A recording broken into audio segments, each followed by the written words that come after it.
riders in a small little track. Yeah. All is fair in love and war, right? And racing's war, so. Oh! Getting a little western, getting sideways. Coming in hot. He is definitely on the gas on that XG 750. These guys are all having some fun out here.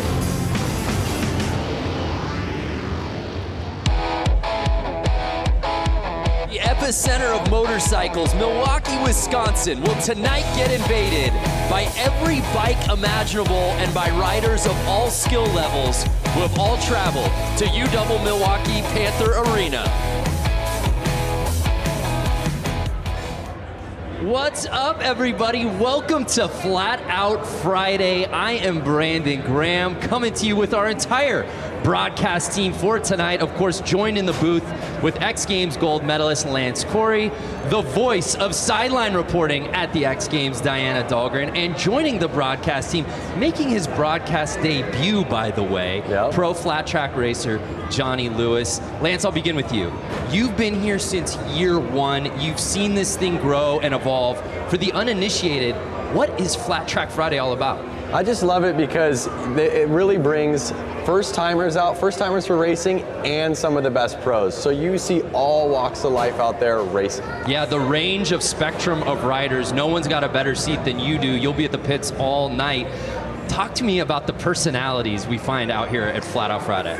I mean, you're going to have guys that don't talk, you're going to have guys that talk a little bit, you're going to have guys that crack jokes, and I'm going to be bringing all their personalities and the stories down in the tunnel. Yeah, absolutely. Along with Johnny, talk to us about what you're doing tonight. You will be bike breakdown, giving us the science behind everything out here tonight. Yeah, it's going to be pretty interesting because there's a large difference of riders out here, just like Lance said. It's from scooter racers to the hooligan guys on race prep motorcycles that are pretty heavy, and then you got the professionals, like you said. So the motorcycles are extremely fast. It's a tight track. It's gonna be really good racing. Every bike you can think of, every racer you can think of, complete mayhem coming to you now.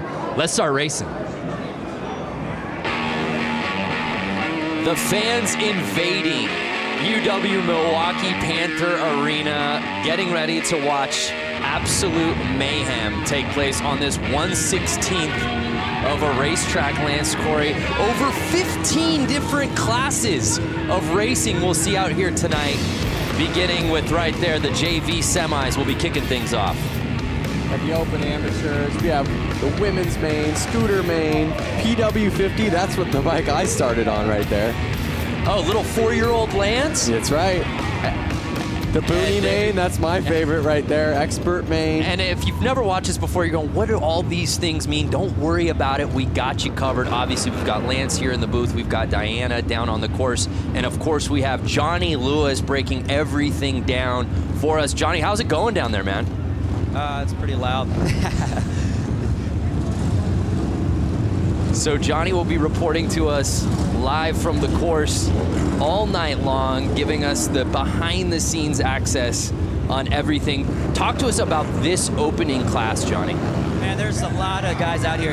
They had to split the classes. There was 100 riders. Wow. Down to 3 classes, and this is the JV class. The guys are relatively new to flat track, and we just kind of got into it, built a bike, and now they're out here racing. It's pretty wild to see them out here to opening the show. Yeah, well said, man. We'll be coming to you all night. So Lance, we've kicked things off, bud. Racing's looking good already. These guys are they're already warmed up. They've been out there racing all day to get these lap times. Now, talk to us about this course and the setting for those who are just tuning in for the first time. What makes this course so unique here at the arena? So what's incredible is, to my understanding, it's a hockey arena. Right. And before this was set up, there would have been ice out there, obviously. There is not ice out there right now. But there was ice at some point. Oh, I see, but so not now. when they take all that away, the concrete is shiny and it is slick. It's like being in a big store where it's kind of like slippery, actually. Okay. So they end up spraying Coke syrup down, and they let it kind of dry, and it gets really tacky, almost like being at one of those gross bars or something where your feet I have no idea what you're talking about. Your feet kind of stick to the floor, They do that so the tires actually have some traction. 1 lap to go, you see, and there's the checkered flag. And again, we talk about the dimensions of this track. This stuff is at a torrid pace. If you've never watched Flat Out Friday, if you've never seen flat track racing on this scale, don't blink. No, it's incredible. It's almost like racing little mini bikes inside of your garage.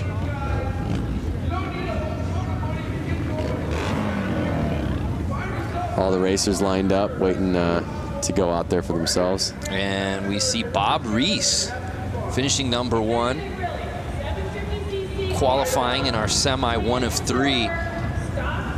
As Johnny said, there were so many people in this event that they had to divide it up now into 3 different heats of this JV semi. I don't think the underside of this arena has ever seen this many motorcycles or people inside of it. Yeah, I've never seen. We were here obviously for this last year. We were here for Harley-Davidson 115th anniversary just a few months ago. I've never seen this many bikes in one place. It's amazing.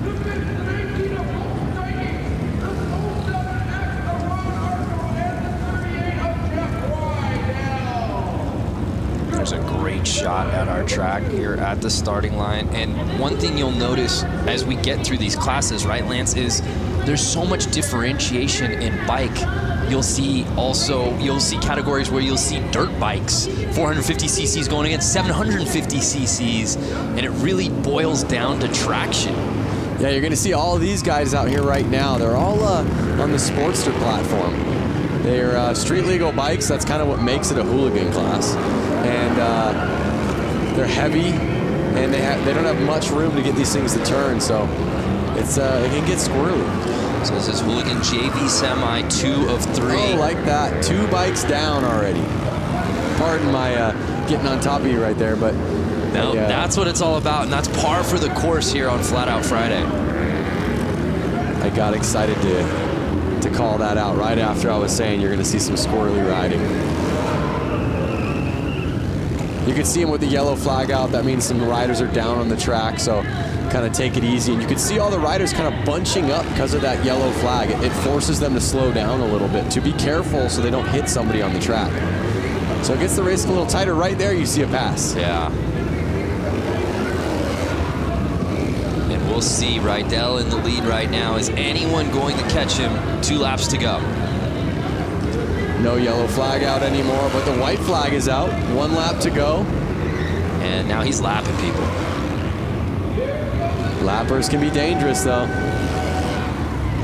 And 38 Rydell with the claim, the fist pump. He went double fist pump. I saw he went left to right, back to the left. He's stoked. He's moving on. There's 100 guys here in this class. He's stoked to qualify. I would be too. The JV main will obviously go on a little bit later as we take another look at that crash.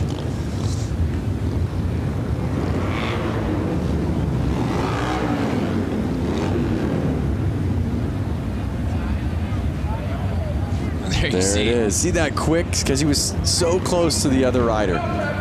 Quick flag change.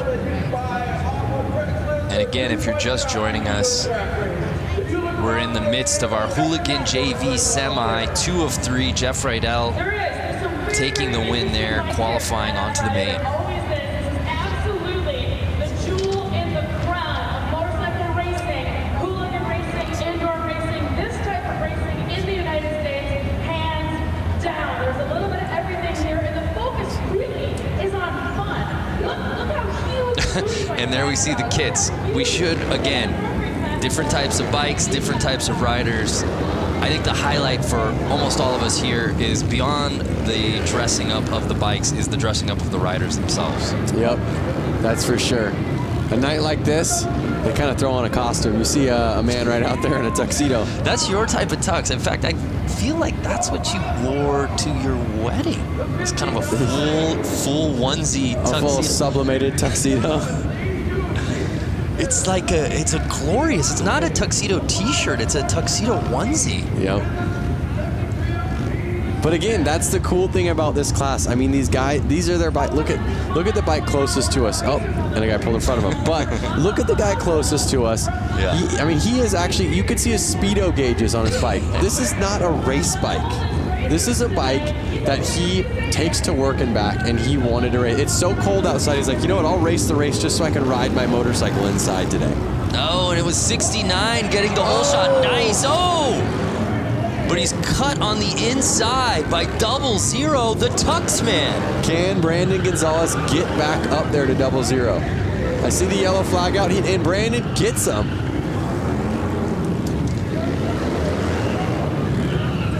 Brandon Gonzalez, the number 69, came all the way from Long Beach, California. In fact, was he on your flight? He wasn't on my flight. I think he had to drive here with his motorcycle. Can you bring a motorcycle up on a plane with you, Brando? That's a great question. All of these riders had to get their motorcycles here somehow, and I think most of them drove. Through the snow, through the rain, through the crazy weather we're getting right now. Just from walking from my hotel to your hotel, your very bougie hotel, I got frostbite on both of my ears. It was 8 degrees out. Yeah. Can't imagine being on a bike out in this weather. So 8 degrees out today. They're inside, they're warm, they're racing, everyone's having fun. And Brandon is staying in front right now.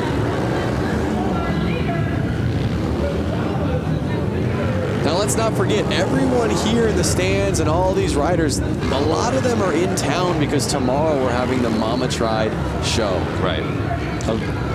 A rad motorcycle show in the heart of downtown Milwaukee. And that's really the genesis of this entire weekend, and a byproduct of that is this race because the community as a whole had been coming out here. Yeah, I mean, it just happened naturally. I think the show was already going on. People were in town. People wanted to ride. People wanted to race. It was so cold outside. They said, hey, let's rent one of these arenas and let's all start racing motorcycles in there. They were letting their kids race. Everyone was racing. And you're going to see that tonight. You're going to see 4-year-olds out there on this track racing. Brandon Gonzalez, as you said, left no doubt about it. Even with the stoppage, returning for the win. He'll be moving on. So there you see Brandon Gonzalez qualifying.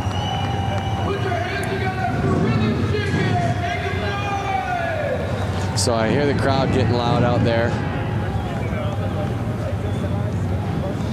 Oh my goodness. We have dirt bikes coming out now. If you guys want me to chime in, I got some stuff. Yeah, Johnny, you're down there, man. What now that we're a few heats in, what's your takeaway so far? Man, you know, like it's cold outside, but this pit area down here, it's hot. You know, these guys are coming out, they're racing for the first time. Some of these guys on these hooligan bikes, you know, they're 500-pound motorcycles, if not more. And, you know, you could tell they were a little nervous, and a couple of guys caught each other's back tires and high-sided. But, you know, as the day goes on, you'll see these guys get better and better out there. And Johnny, just a lot of nerves. And Johnny, while we have you, as we get ready for the Open Amateurs, how many of these guys that we're seeing in certain classes will we be seeing in other categories throughout the night? There's a good amount of guys that, you know, chose to ride the Open Am, you know, but they jump on a different bike, jump on a hooligan bike. You know, 59 out there right now, you know, he's riding, I think, 3 classes, you know, hooligan, Open Am, and then the Bunyan bikes, the little chain-driven motorcycles, you know, ripping around when we see them at the end of the afternoon. So he's got 3 classes. Yeah, that's a fan favorite for sure. I guess if you come all the way out and you've got the artillery and you've got all the different bikes, why wouldn't you do it, Vance? Definitely. He's a local boy. He just loves it. Oh, we had a gate jump right there. Oh, what? Wow. What a feeling. Look at back. How far back is he going? 2 back. I thought he was going to push him back into the tunnel. Yeah, you don't want to jump the gate. Speaking of jumping the gate, 59 getting that early lead. Notice these bikes, they're a little bit quicker, a little bit lighter. These guys are kind of getting on the gas a little bit more. You can see the bike sliding out. Something about a heavier bike, you kind of want to ride it a little bit less aggressive and use that weight to kind of carry you through.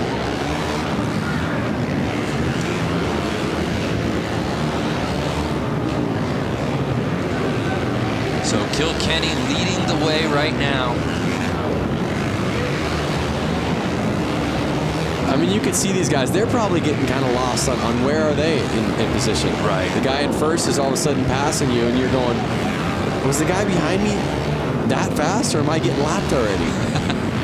Right. It's such a small course. Depending on your start, you have no idea where you are when you're riding this thing.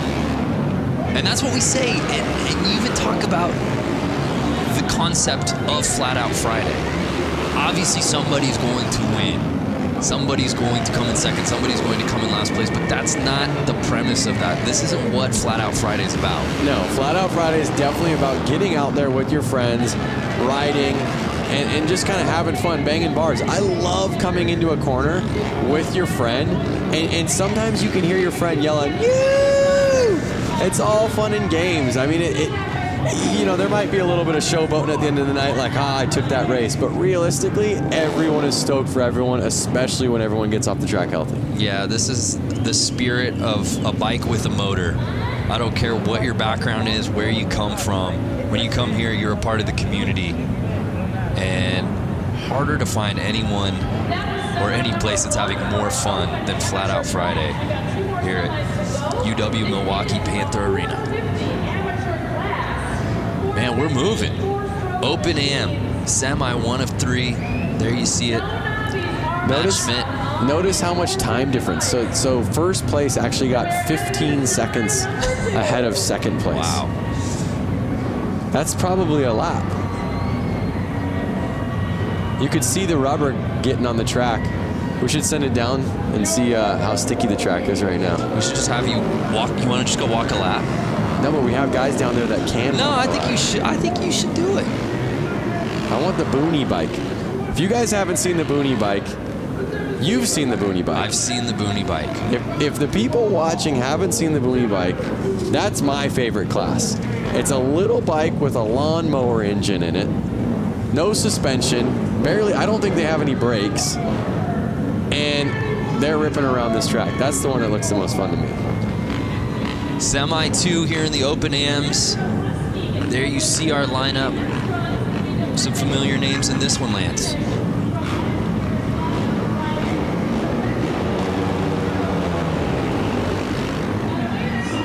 Whoa. There's a fine line when you get out there of being too aggressive. Right. And maybe putting it down in the first corner. What kind of rider would you be, Brando? Yeah, I think I'd go aggro right out of the gate. Would you? Yeah, it's the Ricky Bobby mentality. If you aren't first, you're last, right? Okay. So you kind of go for it. But as we were talking about before, it's so hard probably midway through that first lap to really, if you're not in the lead, knowing where you are. Yeah, for sure. And you just kind of want to keep picking off the person in front of you, picking off the person in front of you.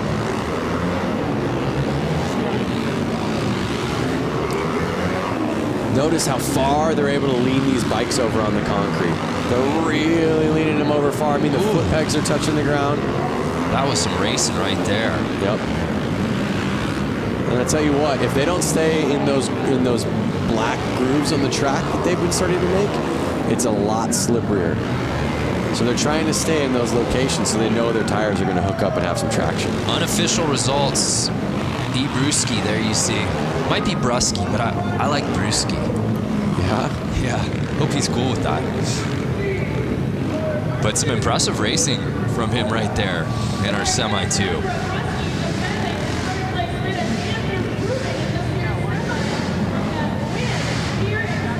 Take a look. It was that 38L bike who I believe got the whole shot early.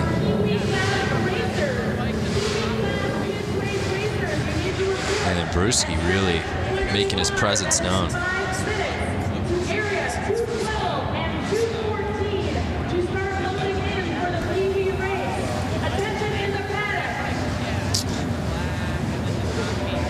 So our results are in. You see Brewski and Blasky.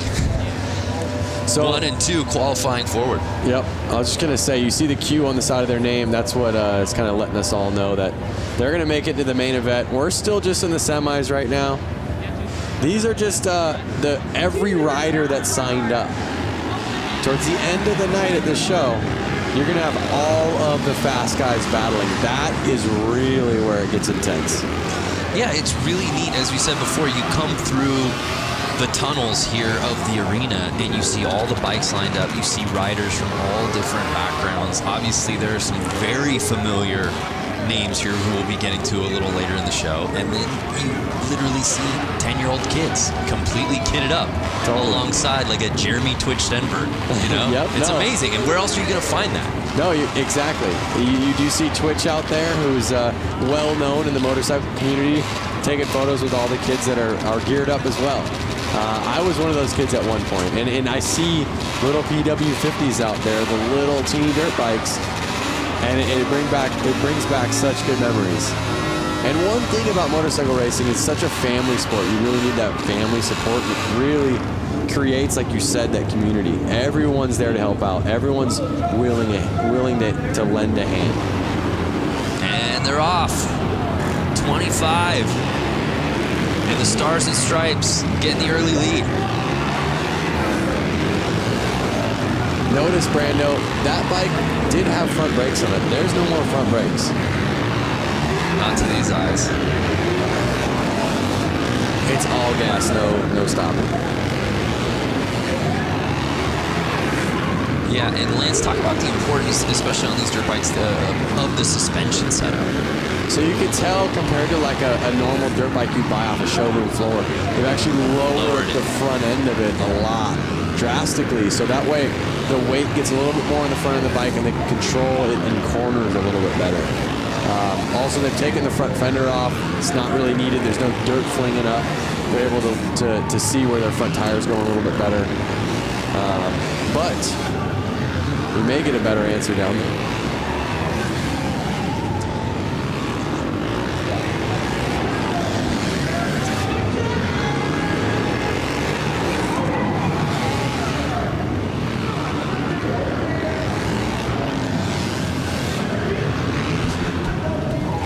So the unofficial results are in. And it's C-Funk, who looks to be qualifying to the main.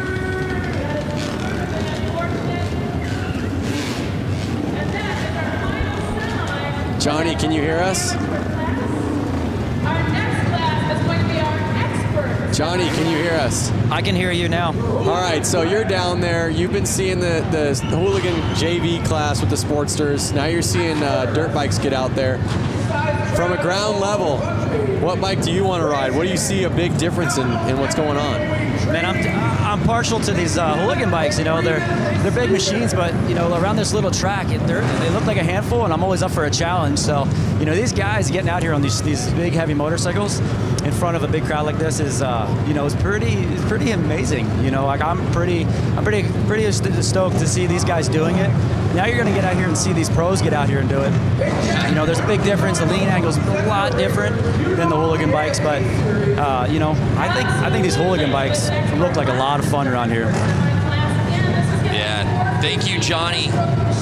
Well, as we get ready for our next class, we'll head down to Diana Dahlgren. You never know who you'll run into here at Flat Out Friday. Diana, who you with? Yeah, that's right. Hanging out here with Taylor Kinney. You're starring on NBC Chicago Fire, and you are a motorcycle enthusiast. You've been here with Harley-Davidson quite a few times to Milwaukee. How have your experiences been so far? I came up, I think, August of 2018. Sorry. Whoa, guys. Hey, there we go. For the 115, the Harley anniversary, came up, had some cheese curds, rode around, saw the streets, saw the lake. It's beautiful, and then coming to the track, I couldn't be more happy. So you got to get out on this course earlier today with guys like Jeremy Stenberg, Buddy Settle, Johnny Louch back right behind us. How was that riding on the course?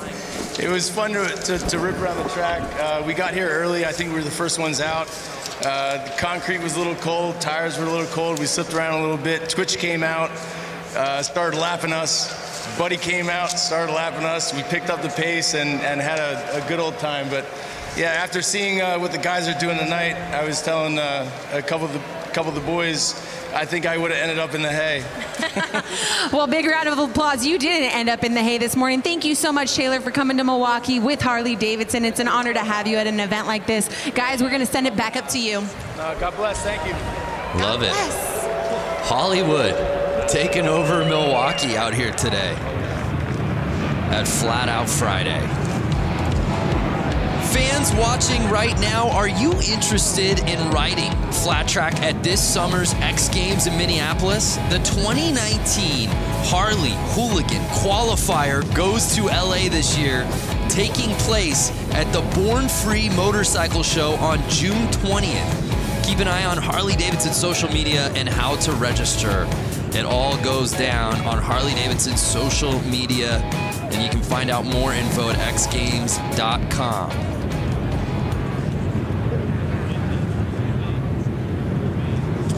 So we move on to our next class, the Expert Semis.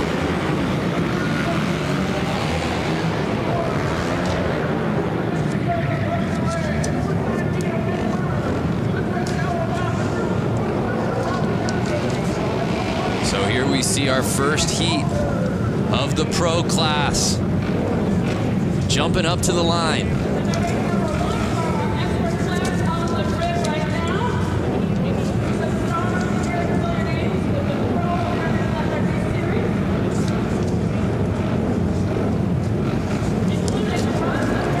Here they are. The racing's about to heat up. Yeah, no doubt. Here we go, and they're off.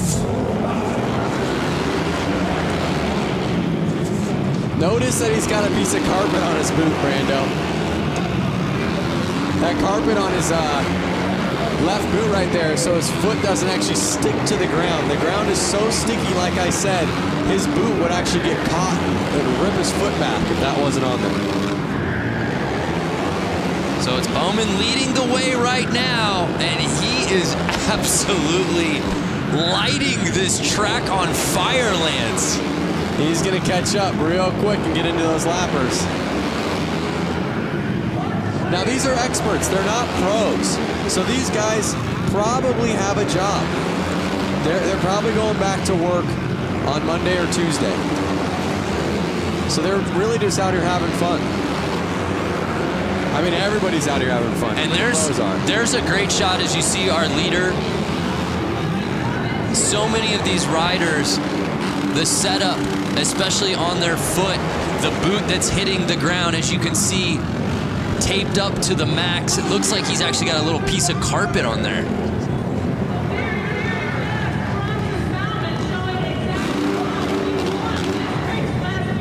There you go, he's stoked.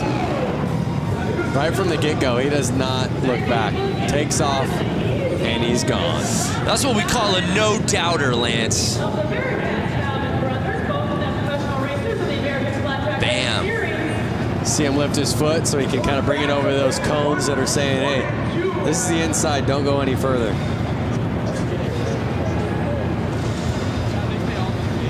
Well, Johnny, now that we've got the pros out there, as we move on to semi 1 of 2, there it's officially in the books. Bowman, Gunther, Lang, Weimer all qualifying. It feels like the racing got a little elevated real quick, Johnny. Yeah, it did. You know, if you watch, Bronson Bowman out there, they actually have their left foot peg off because they're laying the bike down so low that it would rub the foot peg. Some guys even opt to take shifters off the hooligan bikes because the cases are so wide. So, these pros now, they're just laying the bikes down so low, getting the direction change. It's pretty amazing to see them out there doing this on a track that's 100 feet from inside to inside.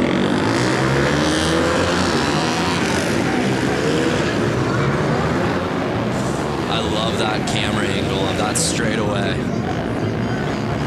as our next heat moves up.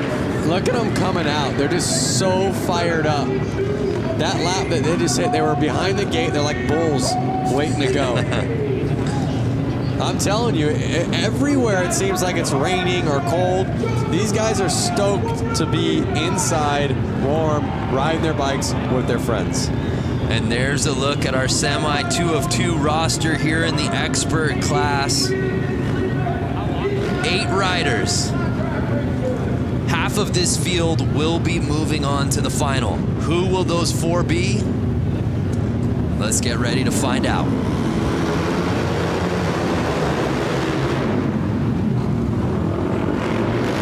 Looks like the inside rider always keeps getting the jump and staying in the lead. Yeah, so it's 229 going wide to inside. Can he fend off the field early in this race? So to my knowledge, they basically all had to time qualify during practice to get what qualifier they're in and probably their gate pick. So usually the fastest rider gets first gate pick. And so that's why we're seeing the guy on the inside. He's choosing that line, and he was also the first one to choose it, and he was the fastest one in his class.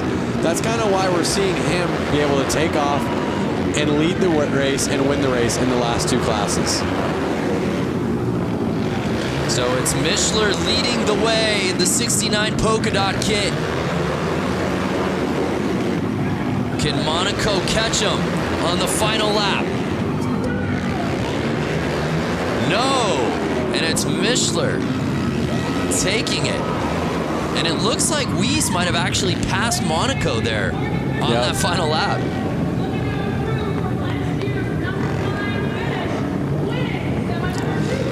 Brando, what's the most CC bike you've ridden?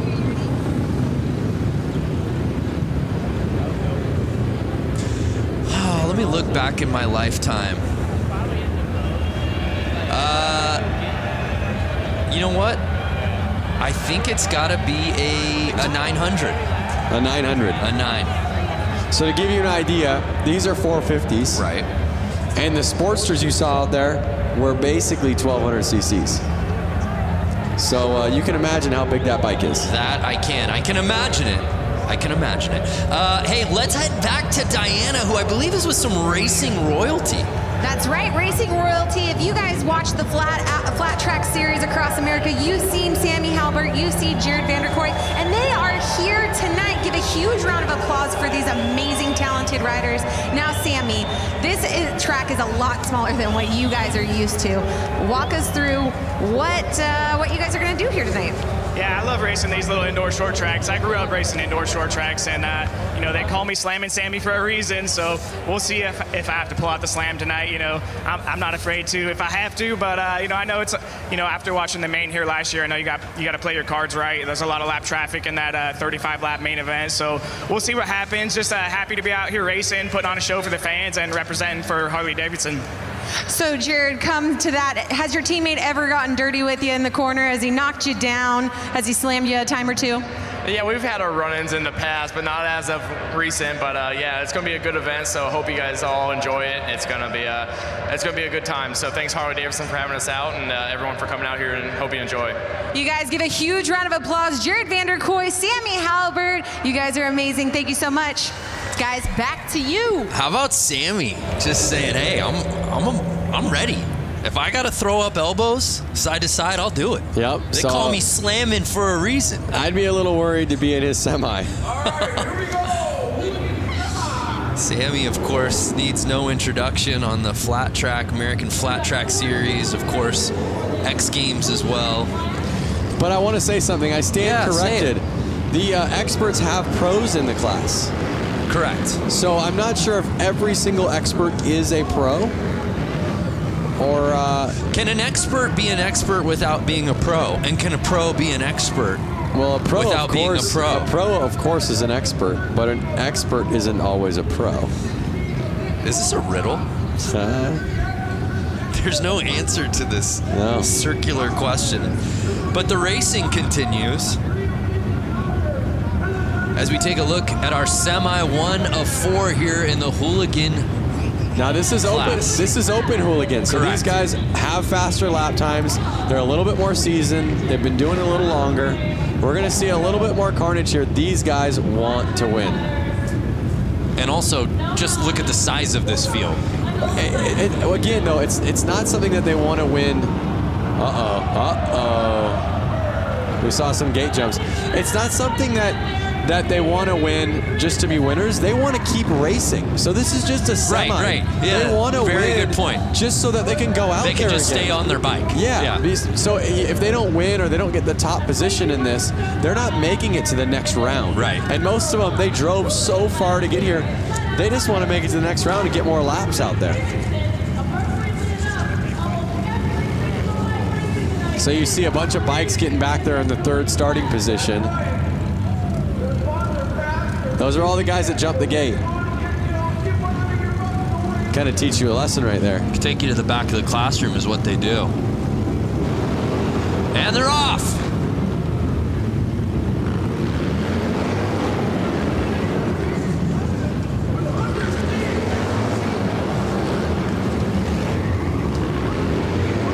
And it's early. It's Clements leading the way, trying to hold off Young and Carlson.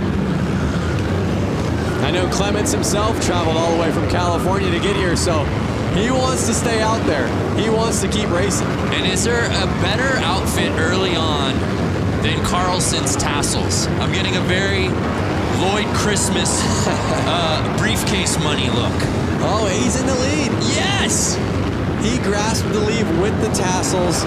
You would think that would be a hindrance, aerodynamically speaking. I think that's something like, I'm the man. Watch out for me. You gotta be pretty tassels good. Is bold. You gotta be pretty good. 100%. But here they are getting into lap traffic, and this could cause some problems.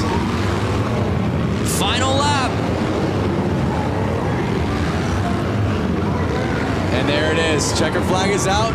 Clements with the win. He's going to the final. Some great racing here in our first Hooligan semi. Oh, wait a second. It says Clements to the win, but I think it's reading wrong. I think so too. Again, those are unofficial because it's the 45X that I stand corrected. That was leading the way. How about that? There was the pass. You want to talk about breaking bread? Number 2 coming up, the 142 of Danny Alves, the 67. Again, some guys will wear the tassels to be noticed. Hey, look at me. Yep. And other guys are just that bold.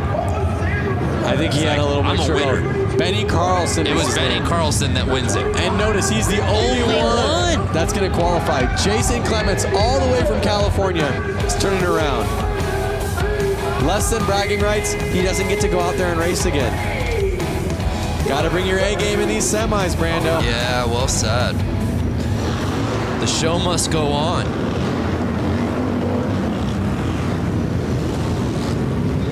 Here our next class jumping out. Notice the difference in gears. There's a couple guys in leathers and there's a couple guys in more of motocross gear. Yeah. I myself would want to be in leathers. If I hit the ground, I want to be in something that's going to slide well. Okay. Something that's going to protect my skin. So it's interesting to see, who chooses what. Hypothetically speaking, you're wearing your leathers. What's Lance Corey in this class? What are you wearing? What do you look like? I look like number 100 right there. Dialed. Ooh. Even number 81 back there, he's got leathers on. So you go Johnny Cash. I go Johnny Cash. I would be in a Harley-Davidson jacket and chaps. Well, we'll have to get you out next year, Lance. Out of the booth and onto the track.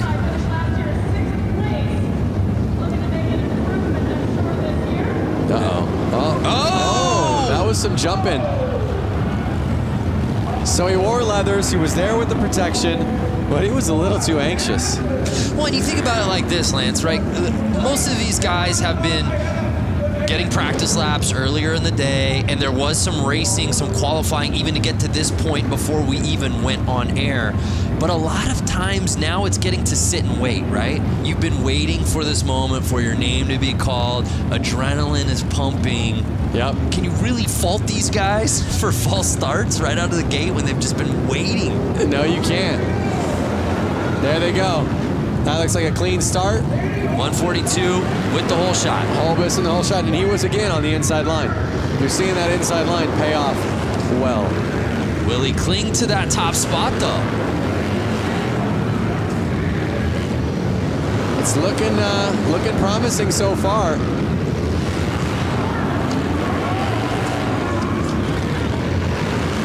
Again, if you're just tuning in, we're still in semi mode. We've got so many finals, so many mains still to come. We're just getting started here on Flat Out Friday. And like I said, Brando, my favorite bikes haven't even gotten out there yet. Noted, Lance. The Boonie bike.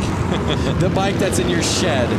That your parents had, that you pull out and you clean off and you pour some gas in it and it starts right up. I can get 70 miles to the gallon on this hog type of bike. You love that movie, don't you? Yeah. It's the only movie I've ever seen. Dumb and Dumber. So Holbus on final lap. Can he hold on? Oh. And he held it.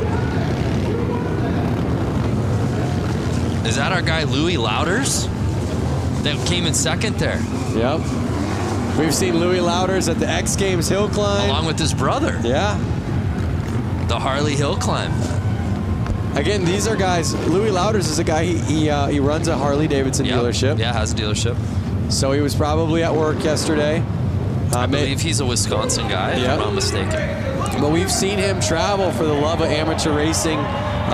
You know, like you said, we've seen him in Aspen, Colorado, hill climbing. Well, who's turning down a trip to Aspen, Lance? Again, Lloyd and Harry is not going to turn down a trip to Aspen. You brought it up! Oh, man. I didn't reference it this time. Hey, the Rusty Butcher. That's not Rusty himself, I don't believe. It's a teammate. That's a teammate of the Rusty Butcher. Yeah. But the next race you see open hooligan semis. Here's some of the hooligan hotshots. I see Suicide Machine Co., like you said, a Rusty Butcher rider.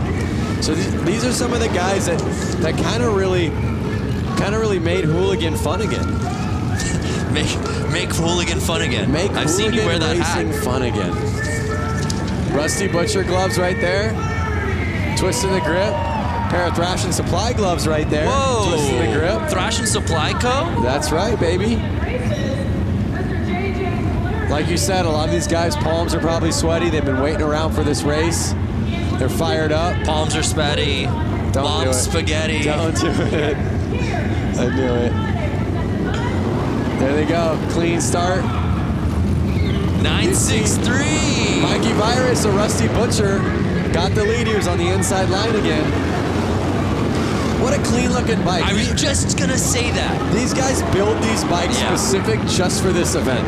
I watched Mikey and the whole Rusty Butcher team assembling these bikes. Oh, a pileup! A pileup! I hope we got that so we can see it in a replay. But you see the yellow flag out, they're kind of having to take it easy. You see the gas on the track. Yeah, we gotta take another look at that. Speaking of setting a bike up, you got the opportunity to build a Harley-Davidson this week. Yeah, I've been in Milwaukee for 3 days now. We have a competition called the Brewtown Throwdown. Correct. Where basically two teams built bikes. You guys might have seen this in the show a little earlier on, but we were able to build 2019 Street Bobs. We had 2 days to do it. My team, the Quick and Easy team, we made a bike that was kind of replicated after a 1940s flat track race. So something a little bit more old style. The other team, Super Bob, I want to say? Yes. Super Bob, they made a bike that was a little bit more Supermoto-ish, a little bit taller. To me, it looked a little Mad Maxy. I'm digging my bike. I hope you guys vote for my bike, Quick and Easy. Yeah, tomorrow. both are beautiful. Check it out on the Harley social and then also Lance Corey's social. So we might be able to see the crash. There it is. Two riders must have collided. Suicide Machine Co. Yeah, it's great, actually, all things considered, that there wasn't more carnage there. Yeah. Only the 2 bikes went down. You see them getting the gas up the track. And there you see Mikey qualifying out of that entire group. Only Mikey moving on. But again, Mikey Virus came all the way from Los Angeles, California. So a guy like him, he's stoked. Amazing crowd on site here at Panther Arena to watch what has really become an annual tradition. Now, here you have the Rusty Butcher. Yes. I've seen Mark Rusty Butcher win this race before, all the way through, all the way to the end of the night. He took it home with a W. Then I've seen him come back the following year, and I think crash out pretty early on. And again, he wasn't mad that he didn't win. He was mad that he wasn't in the final to race more. So, what's going to happen tonight? Yeah, he flip-flops, right? Yeah. Either wins or crashes out. Yeah, it's all or nothing. Then I guess it's an odd year, 19. I feel like he's gonna go the distance. He is absolutely a fan favorite, though. There's no doubt about that. He's a fan favorite, but right out there in the crowd, I see Jeremy Twitch Stenberg, FMX icon, someone that I grew up racing riding FMX with. So who's gonna take it home? A lot of these guys all practice together. They're from California. Let's see how they do. Getting the lead early. Can he hold it together? Mark's looking real smooth.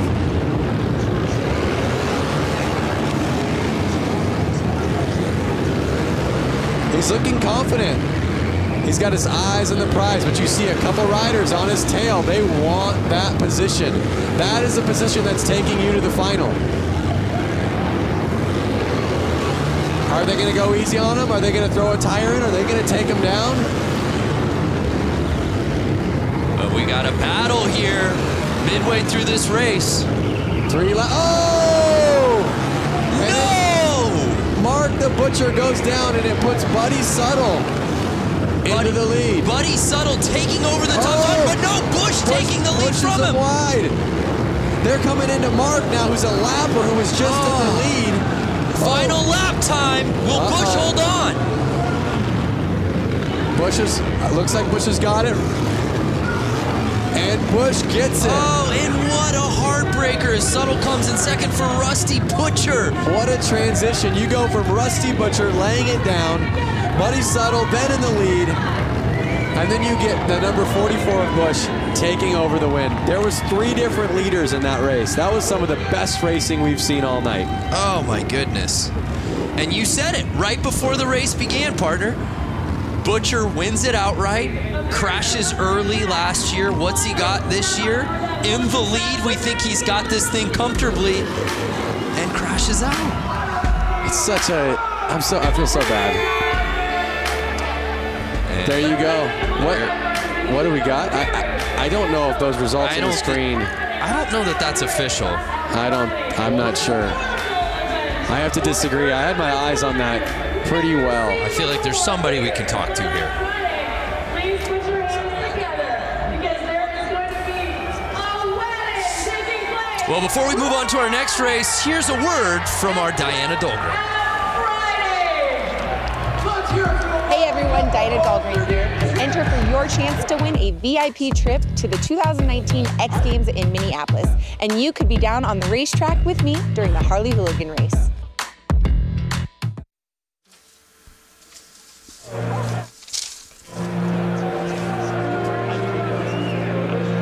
Check out the kids down there.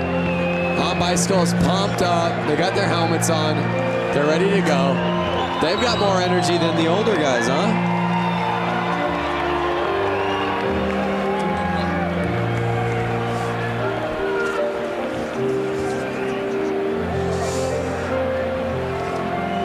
This is what I like to see. Yeah, there you see the young fans. Flat Out Friday brings out everybody, including some influencers who came out and were able to take some laps around this course. Let's take a look at that. The track feels really good. We got a little practice in there. It was fun. I grew up racing motocross, so it was cool to do this. It's something different and something I definitely want to do in the future more. It was fun just to go out and get a couple loops in, watching these guys follow lines and get a feel for the track. It's my first time actually even touching concrete. I've seen so many videos of everyone barely scraping their primary and eating it, so I was trying to be cautious out there as much as I could. It's pretty tacky, but it will spin a little too, so I think it's exactly what you want. It was awesome riding with these 2 big trees. But I honestly think we got them. Yeah, I got to keep it on 2 wheels and yeah, not crash. I got 100 cheese curds on Buddy to take the whole thing. Some heavy hitters. Yeah, there you have it. That are part of it. And there's your bike. Yep, there is the bike that I just got done building over 3 days. She is a beaut, man. Well done. Oh, I'm so stoked on her. I really wish I could take her home. Notice how the front and back tire, they're the same size. I love that look. Yeah, everything about it. The paint job, it just, it's an excellent motorcycle, Lance. You should be really proud of yourself. Hey, thank you very much, Brando. And there is the other bike the other team got to build. Yeah, that was Diana Dahlgren was part of that team. And as you said, a little bit more of a Mad Max kind of racer look. I really like it. Hey, we're still in the middle of all these semis. Let's send it back down to Johnny. Man, that last race had a little bit of everything. Johnny, are you there? Hey, I can hear you guys now. Sorry, we had a little technical thing. No, I was just saying that racing kind of had a little bit of everything. Some big names, obviously. Rusty Butcher, we thought was going to take it, going down midway through that race. Yeah, you know, he just got in there and the bike started chattering a little bit and the front end went away from it. It's, you know, he started getting that lead and started riding a little tight. And when that happens, you know, the bike just kind of handles differently and he got that front end push and he lost it. So, you know, that's been kind of a thing that's been going on a lot lately is, you know, just guys, you know, getting offline that little bit and somebody sneaking, you know, right underneath of them and then bumping by. That's how, you know, Carlson got the win that last, you know, the one before. He just, the guy ran wide a little bit and just snuck up the inside. So, you know, that's what it's going to be all night long. It's just guys kind of, you know, jumping in and, you know, when that opportunity comes available, they go for it, and that's going to be the race in the night. Yeah, and Johnny, Lance had said it really seems like the theme is whoever's got that inside start has seemed to get the whole shot. Are you seeing that too down there? Yeah, you know, that's why they did the qualifying for the guys, you know, the bigger classes today, to provide that opportunity to kind of you set the stone right out of the, you know, practice staging, you know, get the guys out there, get a good lap time, get that pole, you know, and that's kind of the key to the race, you know, just trying to get that pole position, keep doing it, you know, throughout the evening for that main event. Thanks, Johnny.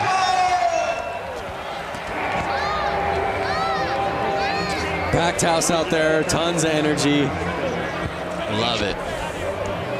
Hey, fans out there, make this your year to ride. Learn from the experts and get 50% off the Harley-Davidson Riding Academy new rider course with the code RIDE50. It's a limited quantity available. The offer ends March 3rd. That's 3-3. Visit h-d.com/learn-to-ride for more details. Make this the year, Lance. Make this the year you learn to ride. Oh, I'm loving this. We got a different type of bike hitting the course out here now, Lance. That's, now that I have a kid and you have a kid, I just taught my daughter how to ride a bicycle. Is she not out here? My daughter is 16 months old and she's out there. She's in the bear costume. I want to bring my daughter out with one of those kick bikes. My daughter doesn't know how to ride a pedal bike, but I know she would kick a lot more butt. Your daughter's 2 years old? 2 years old. And she's already riding a bike without training wheels. That's amazing. Speaking of parents and people with kids who ride bikes, Diana Dahlgren, I know you got a little one yourself. When's he going to get out here and ride? 2 years old. He's actually in this teddy bear costume that you see lined up. You know, he's the most massive child on this line. I don't know. I feel like Hunter's going to, you know, take the teddy home for the win. So all the little cats out there, and it's the bear taking the early lead right out of the gate. I feel like there's an adult in that. Oh, how about going the outside to take the lead? Notice how he's keeping the pedal up. That's basically giving him more ground clearance as he turns left. The 3-plate staying wide, and now he's lapping. Oh, could you imagine being out there right now? Unreal. Packed house, the energy, everyone cheering you on. Yes, look at that. I want to start clapping in the booth. That kid has got racing in his future right there. All those kids, what a blast it's got to be, as you said, to come out here. Oh, in front of this crowd, are you kidding me? That is awesome. I love it. The checkered flag's out. You think you're going to get these kids off the track? I don't think so. I'm not sure it's possible. Oh my gosh, some of these kids out here are so small.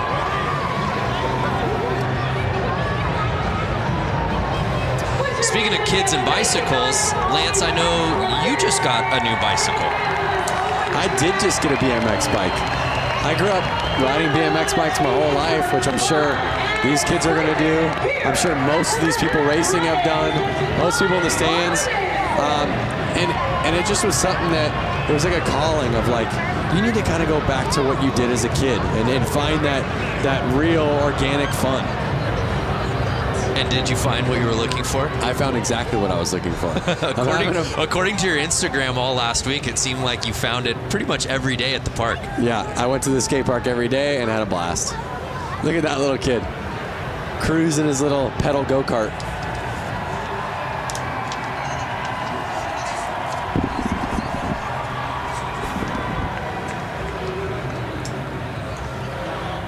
Can you guys hear me now?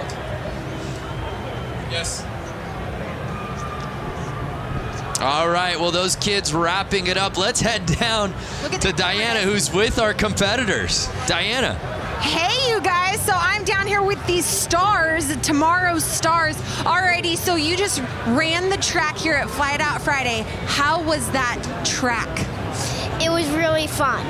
Was it really fun? How was the Coke syrup hooking up on these tires? Yeah, it was. Sounds great. And then we have the teddy bear. You know, I was telling everyone this was my child earlier. Here's the teddy bear. Was it hot in the costume? Yeah. How was the course? Good. What is your goal in the future? Are you going to win some championships in the flat track? Yeah. That's right. All right, who else do we got here? Hi, sweetie. What's your name? Brody. Brody! And how was the course out there? Good. Do you want everyone to give a big round of applause right now? Sure. Where are you guys at? There we go. All of downtown Milwaukee. Guys, these kids are the future of flat tracking. Give a huge round of applause. Great job, guys. Back to you.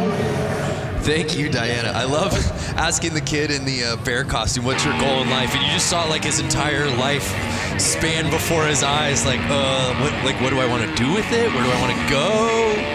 Travel the world.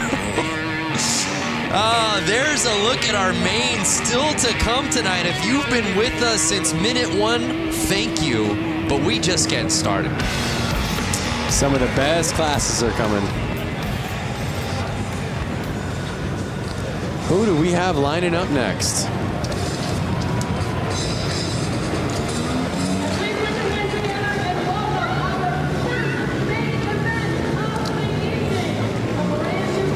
So here comes our new class, and I'm not totally sure yet. I'm gonna wait for the graphics to come on screen so we can all find out together. My paper says Mad Dog Maine. That's right. Mad Dog Maine. Graphic. Mad Dog Maine. So I'm not sure the rules of Mad Dog Maine, but I'm seeing a lot of kind of 4-stroke mini bikes out there right now. All different sizes. It kind of looks like bikes that would be in the range of 80 to 125 cc bikes. So we've got 12 riders out there, as you see. You see guys, or you see people in sweatshirts, you see people in motocross gear. You kind of see, again, he might have just came right off the street and he's racing right now. There you see Sean Sheely was the top-ranked qualifier. What do we got, Lance? Someone must have jumped the line or something's going on. A little line jumping. Like a little tire kick from the dad shoes. You see that? And they're off. Oh, Sheely getting squirrely. Whoa. Can't take advantage of the positioning. And it's... Whoa, the track looks like it's getting a little slippery out there. You see the spotlight right there on number 75. Jacob McClutchin. I don't think that kit needs a spotlight, guys.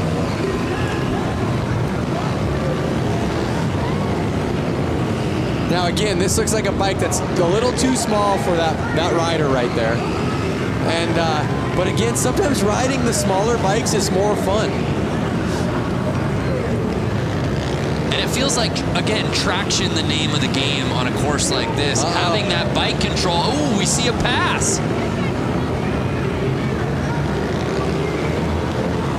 Bike control is key out there. Smooth and steady wins the race. You saw, like, just like Johnny said, Mark the Butcher, he was getting a little hard on his bike. He was riding a little too fast. Because he lost his smoothness, he ended up letting it go. So it's Ryan Stephen leading the way, and it doesn't look like anyone's going to catch him, Lance.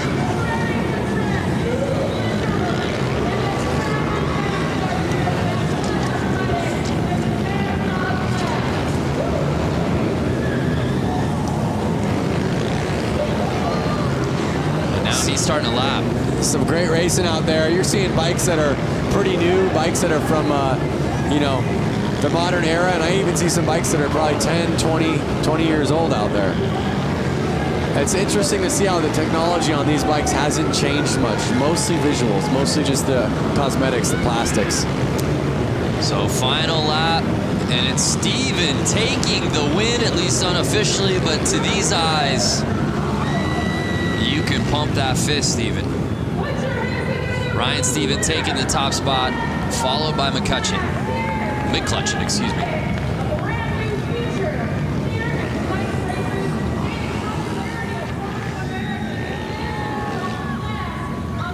It was McClutcheon leading early in this race.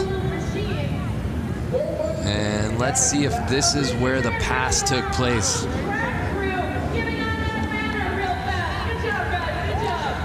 So one thing to keep in mind, Brando, lines in racing are a key to how fast your lap is. So basically, what is the quickest way around this track was staying the smoothest at the exact same time. So you can almost look at it as, if I walk this track on my feet, what's going to be the easiest way around it? Well, it would be on the inside, right? So on the corners, you want to be on the inside. But you couldn't stay on the inside and be smooth if you were staying on the inside on the straightaways. So they're riding wide to stay smooth so that they can ride the inside on the main part of the corner, which is going to get them the shortest line while staying the fastest, while staying the smoothest. Thank God you had an answer. That felt like an SAT question. The making of a riddle. I mean, it's just a big deal. And I'm just thinking, if somebody has never raced before, and they've only maybe driven a car on a public road, or maybe haven't even driven a car before. The strategy seems counterintuitive. Yeah. So you're always wanting it to ride the shortest line, but also at the same time, what is the smoothest way to do it? Right. So here's the JV Hooligan main.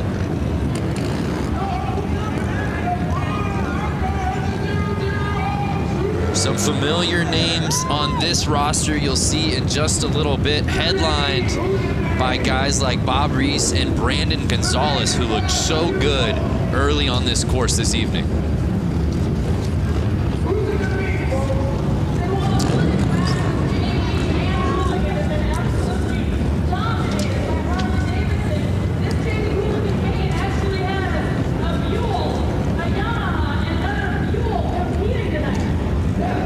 Got 3 different bike manufacturers out here, but it's certainly Harley-Davidson dominant in this class.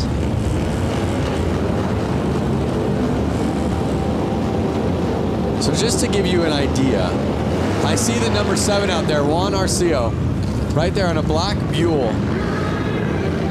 And he has a full-time job back in California. He made his way all the way out here to race this, so he's stoked to be out there in the Hooligan JV. But that's the beauty of Flat Out Friday. It's just filled with weekend warriors. Yep, exactly. Matt Schmidt, who had that first pole positioning, taking the whole shot, and he may not look back because he's already catching up to Tuxedo. Yep.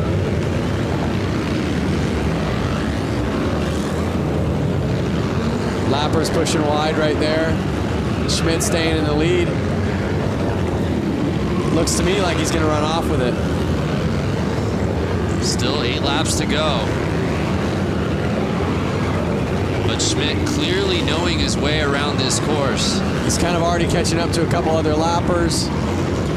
And you see that for those who haven't watched before already, the etiquette for some of these guys that are getting lapped. They're merely getting out of the way. If you're getting lapped and you know you're getting lapped, the nice thing to do is kind of let that guy by.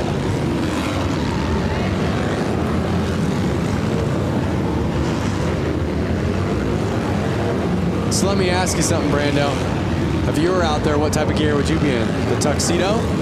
Yeah, I think some version of that tuxedo. I am absolutely, I live my life business casual. You know that. Maybe a blazer over it, perhaps. Like maybe a nice leather blazer. Okay, because like that. I do agree with safety and protection, just like you would be in full leathers. White flag's out real quick. Schmidt staying in the lead. Schmitty. I don't know that he likes to be called that, but it just sort of rolls off the tongue. And then the 721 plate, Matt Schmidt had the lead from lap number 1, and no one could take it from his Kung Fu grip. As he takes the top spot in the Hooligan JV main. A lot to like about this racing, as you said right out of the gate, right before this thing began, about the strategy and how these guys handle this course. Matt Schmidt did just that.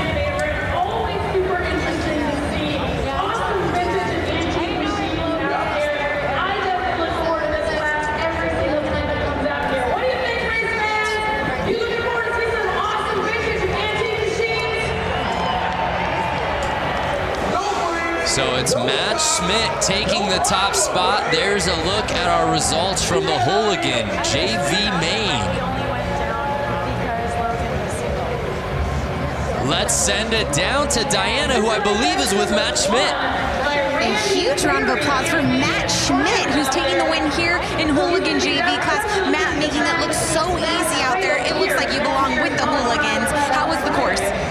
The track was awesome. It's the first time I've ridden concrete, and I signed up late, so I got stuck in JV, but it was a good first outing. I got to thank SNS Cycles, my co-workers, my friends. They gave me a good seed to ride this evening, so thank you, everybody. Congratulations, Matt. Guys, give him a big round of applause, and guys, we're going to send it back to you at the booth. Yeah, Matt Schmidt looked so good out on that course, and again, you're just seeing the level pushed as we move on throughout these mains. But like you heard him say, it's his first time riding on concrete or racing on concrete. He was saying thanks to his co-workers for helping him get out there. So you have a guy who again, does not do this by trade. Right. He's an enthusiast, he's a gearhead, he's a motorcycle rider. Which blows my mind when you say that, when you look at how he raced out here tonight to win that thing. Looked so comfortable, and oh, by the way, he's never raced on concrete before? Come on. But so many of these guys have a similar story, Lance. We move on to our next race of the night. It's our brakeless main. One thing about these guys that's similar story is they all have no brakes. Hence the name. Whatever they're paying you, Lance, double it. That's the sort of analysis that people are coming here for. So there's a look at our roster for tonight's brakeless main.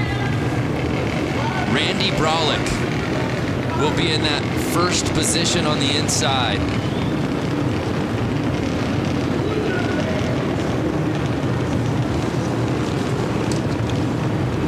You see him lining up right there.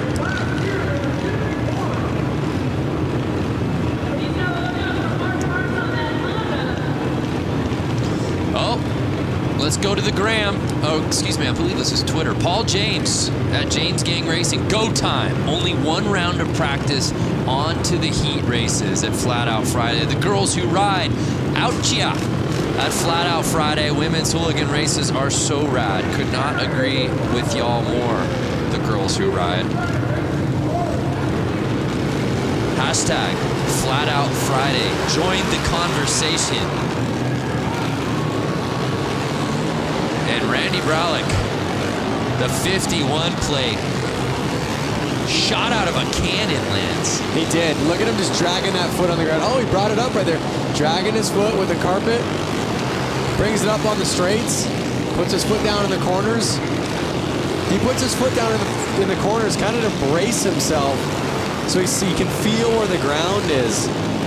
So he doesn't lean it over too much. Because again, if he leans it over too much, he'll start dragging peg. which could then send him off his bike. Excuse me, there's 251 plates. I incorrectly said Bralick. It's actually Barry, Randy Barry. No, rider down.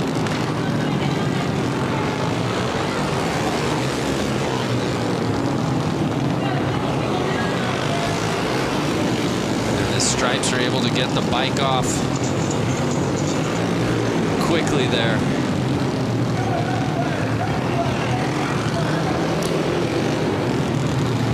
That was the 15, Kendall Lutchman,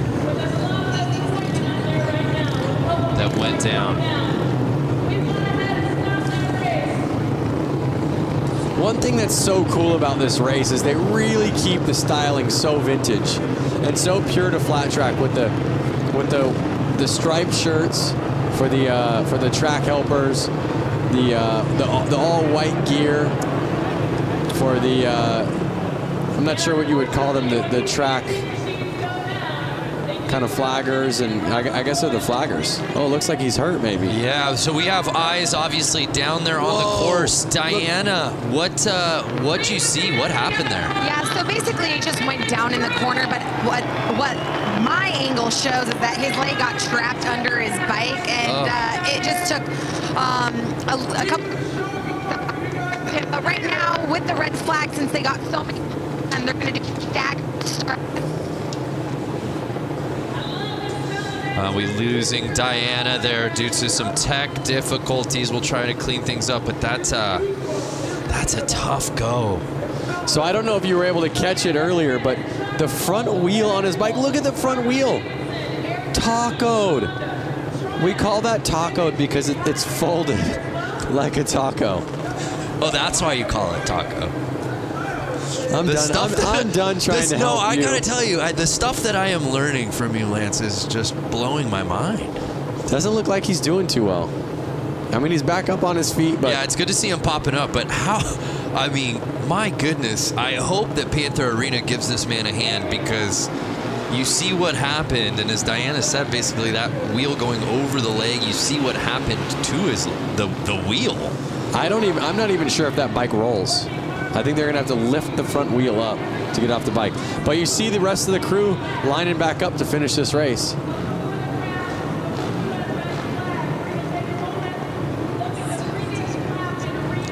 And well, again, let's. I believe Diana's. We're good. Technical difficulties out of the way. I want you to finish that thought from what you were seeing, Diana. Yeah, so they're staggering the riders. This is typical with a red flag. They're relining them up. But yeah, from what it looks like with the rider who went down, he's standing up now. Good sign. Looks like he just really might have banged up his leg. But looks like they're walking him off the course now, as we can see. But yeah, we're lining up the riders. We're going to get this thing back going. A couple riders did pull off the track, so we're down to 4. Guys, let's go racing. Yeah, I love it. Thank you, Diana. And there you see them trying to get that bike off of the course. As you said, it's not just gonna roll off. And the show goes on, and again, 51 Barry. He's on a mission, Lance. he is on a mission. You saw he was the fastest before that crash happened, and he's just putting it back down and proving he's the man to win this race.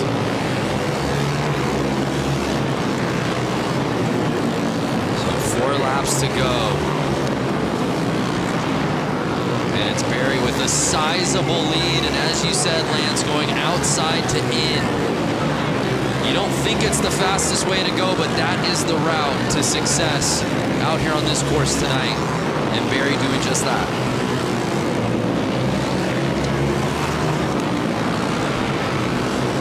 There it is, white flag out. Barry's got 1 lap to go. He's looking at the checkered, and there he is. Taking that main home, looking back at his friends. Big smile on his face. You can see it right through his helmet.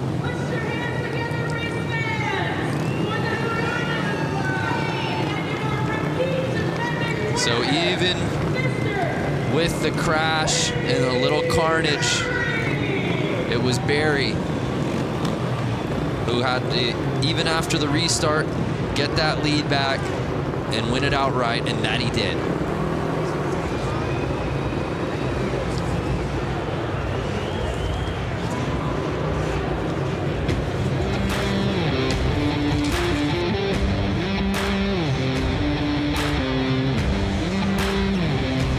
brakeless main officially in the books.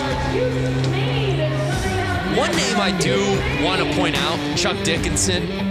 I don't know if you've seen Chuck around. He's always here. He was, of course, at the 115. Chuck Dickinson, 78 years old. Wow. Let's head down to Diana, who's with our winner from the main. A huge round of applause for Mr. Randy Berry, the number 51 that constantly put down a huge lead on the course. How was that track out there tonight? It was good. It's always a good race with the guys with the brakeless bike. A lot of crashing tonight, but I tried to get a couple and just keep it clean. That's right, you did keep it clean. You maneuvered through the course beautifully with lappers and people who fell down. You got to give these young bucks some advice. Yeah, it's just really good to do it like that. So. All right, we'll give it up. Berry taking the win. Lance Brando, back to you. Yeah, thanks, Diana. His experience showing in spades out here tonight. And how about that, Lance? I mean, you have the start that you're looking for. You're leading the race. You know you're in your game. There's no one in front of you except people that you're lapping, and then all of a sudden that flag comes out. Oh, we got to stop this thing. That's definitely a bummer. Because your heart rate just instantly is like, oh, what? So it's definitely a bummer. I mean, but normally you're confident enough to go, you know what, I can do it again. I know I can lead laps. I know I can be in the lead. I'm going to do it again. And obviously, we saw that he did that. So from Randy Berry and the brakeless gain to the new class, the youth main.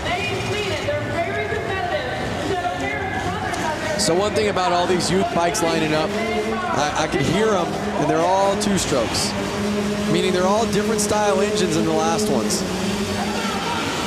These bikes require their gas to be mixed with oil.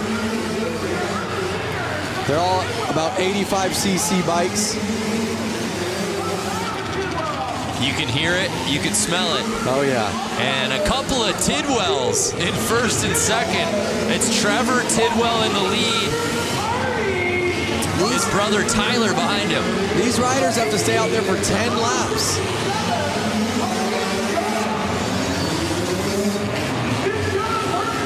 I see a couple 60cc bikes out there. And you see the Tidwells, 1 and 2. Do you think that any bit of their training together is Clearly it's paying off. Are they gonna do the slingshot move towards the end? Oh yeah, a little shake and bake. Oh, little tire tapping. Young with the pass. And Young passing Tyler Tidwell. Oh, Young's in the lead with 5 laps to go. He is putting the power down. You hear the crowd going wild. The crowd is going off. You see Young. This is the back and forth we've been waiting for. Can he hold it for 3 more laps? Wow. Vince Young passing Trevor Tidwell, and just 2 laps to go. Can he hold on? Final lap time.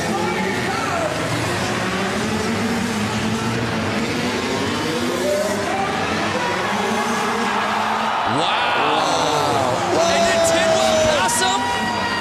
A photo finish, Lance. We gotta see that again. Did Tidwell regain the lead right before the checker? I need to see a replay. That may be a youth main, Lance, but that was easily the best race of the night so far.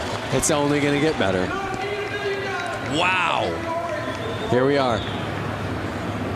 You see some passing.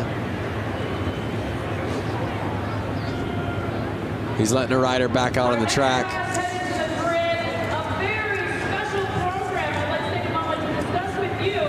Let's see if we can see that checkered flag pass. Vince Young, not the Heisman Trophy winner from UT. It's YUNG. Here it is, here it is. Look, look, look. And did he get him? I don't know. That's got to be a photo finish. And our results are unofficial. Right. I still think Young might have had it, Lance. I think so too, but Tidwell took the inside.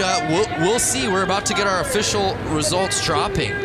That was incredible. But regardless, what a battle between those two. What a race. I hope we see a lot more racing just like that. Yeah, absolutely. Trevor Tidwell was leading that whole way, and then Vince Young, with about 3 laps to go, taking the top spot, only to potentially have been bested by Tidwell, not on the final lap. I'm talking right as the checkered flag was being waved. Take another look. Young.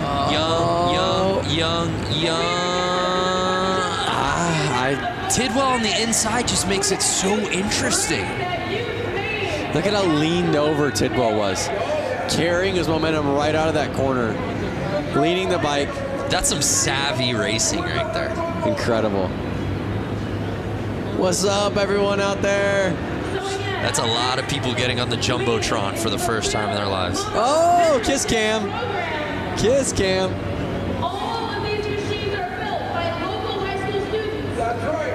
So they're going to the tape right now, really taking their time. Who's your money on? I still think it's Vince Young. So more social coming through, bikes going fast, zoom, zoom, hashtag Flat Out Friday. I love it. Not Simone. Even got a little, she's got the cherry emoji in her handle. Watching Flat Out Friday on Blockhead Moto channel by the fire. What better way to spend a Friday night? Dave Hoffman, thanks for spending the night with us. Malika, who says there's nothing to do in Milwaukee? Not Lance or I. That's for damn sure. We're checking out Flat Out Friday. Checking out Mama Tried's Flat Out Friday. Lance, we still don't have our official results yet. They're looking at photos. At the photographs. They're looking back at the footy. You asked me, I asked you. I thought it was VY. Do you think Tidwell did enough there at the end? I'm going VY, but they're definitely splitting hairs right now. Could we have a co-champion? No. Somebody passed it first. They are splitting hairs. They're looking at the photo finish right now. Someone has to have a photo. And it's Vince Young. Wow. So in the end, Vince Young bests Trevor Tidwell to take it in the youth main. By a split of a second. Wow, what a performance though. You know, we talk about it, right? The weekend warriors, so many of these guys who have regular day jobs that just travel from all over the country, all over the world to participate in this, sign up and register for their chance at glory, their chance to have fun. I love the youth main because these kids are still gunning for the professional ranks. You know? Definitely. You were there as a youth racer. I was there, and it's so cool for these youth riders to be at this race where there are actually some pros keeping an eye on them. They can go ask them for pointers. They can go ask their opinion. So it's a really great race for the youth and for the new people to ask the pros, hey, what are you doing? Or, hey, we're on the exact same track. Well, let's watch him do it. Yeah. So now it's time for the main build to break down what these bikes are all about. Let's head back down to Johnny. Johnny, break down this class for us. Hey, you know, this is a pretty interesting class. This is actually a high school project where they take CB 175s and they've been working on them, machining them, kind of turning their own vibe on these motorcycles. And it's pretty cool because it's right here in Milwaukee that they're doing this. So it should be interesting. Oh, super cool. Thank you.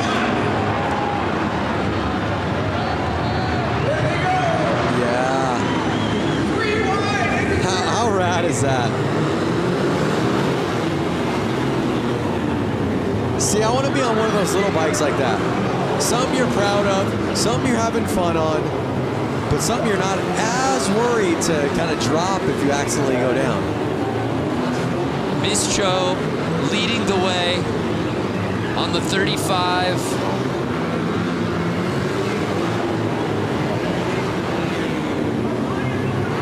Oh, and it looks Looks like Malinowski might have taken the lead.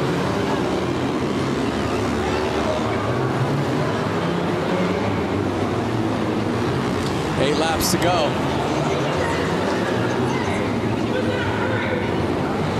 Seven laps. The laps are just ticking away. These guys are riding pretty dang fast. Yeah, Ian Malinowski in first place.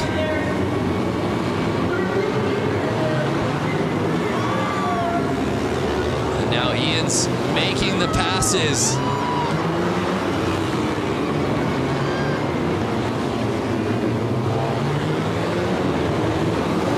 The story behind these bikes, the origin, and that's what the great thing about each of these classes, Lance, is each of these classes tells such an amazing story about not only the riders but the bikes and where they came from. Look at the forks on that bike. Bop, bop, bop. They're kind of bouncing up and down. That's too soft of a fork, and that's going to make the bike actually have a hard time getting traction in the corner. That's going to slow him down. Malinowski, I saw a bike backwards, is covering so much real estate. Hitting outside, hitting inside, making passes both ways. And takes the victory here in the Build Main.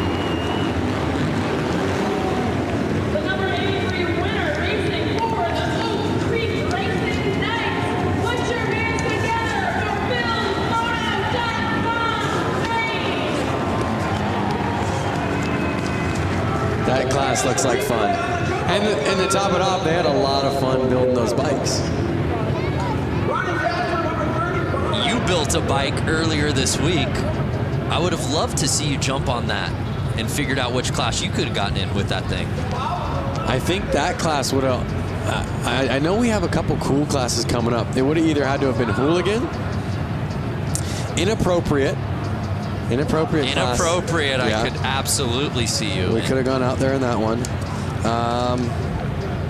I would say I would have signed up for the inappropriate class. Yeah, because it's a little bit of an inappropriate bike. It's a little too big. So what would your costume been? Oh boy. Well, the bike was styled as a more vintage bike, so I would have played the part and gone vintage. I would have been in some old school leathers. Nice. With kind of a helmet that Evel Knievel would have worn. Like a helmet that looks like you should be in a space shuttle. Well, partner, it's not too late. We move on to our next class. Get ready, it's the women's main. The ladies of Flat Out Friday hitting the course.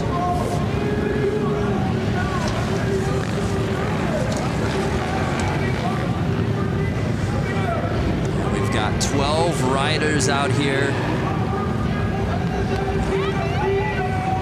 And this is one we're really excited to watch. All of these women absolutely ripping on this course. Was watching them in practice earlier today.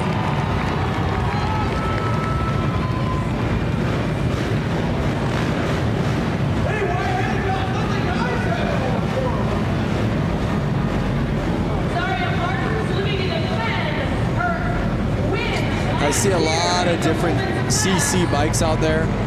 CC's the cubic inch of the motorcycle, which the more cubic inch, the more power. But I'm seeing bikes that could be upwards of 450 cc's, and then bikes that look to be somewhere in the neighborhood of 125 cc's. Yeah, let's bring in Johnny. Are you seeing that as well, Lance? Just talking about the variation in cc's in this category. Oh man, there's a big one. I don't know if you noticed, the last bike that pulled up to the start line was a Honda Rebel. Still has the taillight on it, but then you got racer girls that race full time, you know, like all season long. So there's a lot of really strong talent out here, and also a lot of beginners just getting out here for the first time. So we're getting ready to set it off for the women's main. We're having some troubles at the start right now. I'm seeing some gate jumps. I'm seeing some bike stalls. So I think it's their nerves kind of getting to them. And as Johnny said, you see it with hooligan racing. You see it at Flat Out Friday every year. Just so many different types of bikes, but you know you're at Flat Out Friday when you see a tail light out on the race course. Yep. Uh-oh. getting bumped to the back. It was looking like she was having some clutch issues. She kept jumping the gate, but I don't think it was intentional. I think it was either nerves or it was something with the bike. Oh, there we are. Yeah, I'm seeing dirt bikes, but then I see a cruiser bike. Right, and that looks to be Zaria Martins. Uh-oh.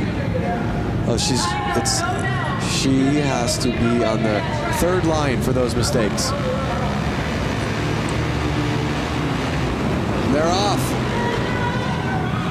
Again, that inside line kind of being the promising one. It looks to be the number 11. Anna Lang.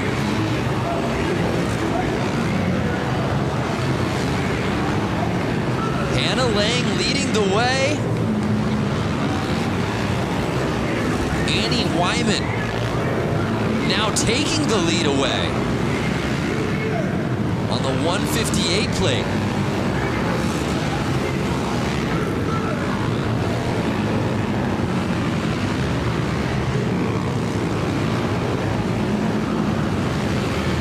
And you see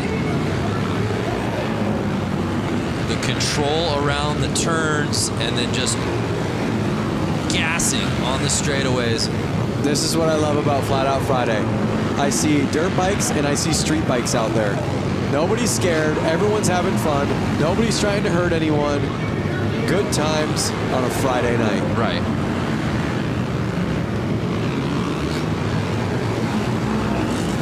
So it's Wyman still leading the way with Megan Funk right behind her. 4 laps to go.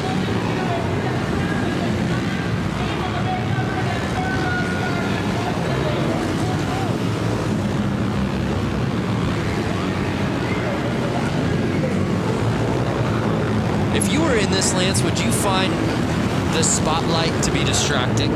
I don't mean that figuratively. I mean literally the spotlight being on the leader. Yeah, I know what you're saying. I think that you're so focused, you're so looking forward at what's going to happen next. Your mind is so in the race. The light, you're probably... Oh, no! She was trying to get that last lap pass. Hannah Lang touching tires with our leader, Wyman, holding on to the top spot.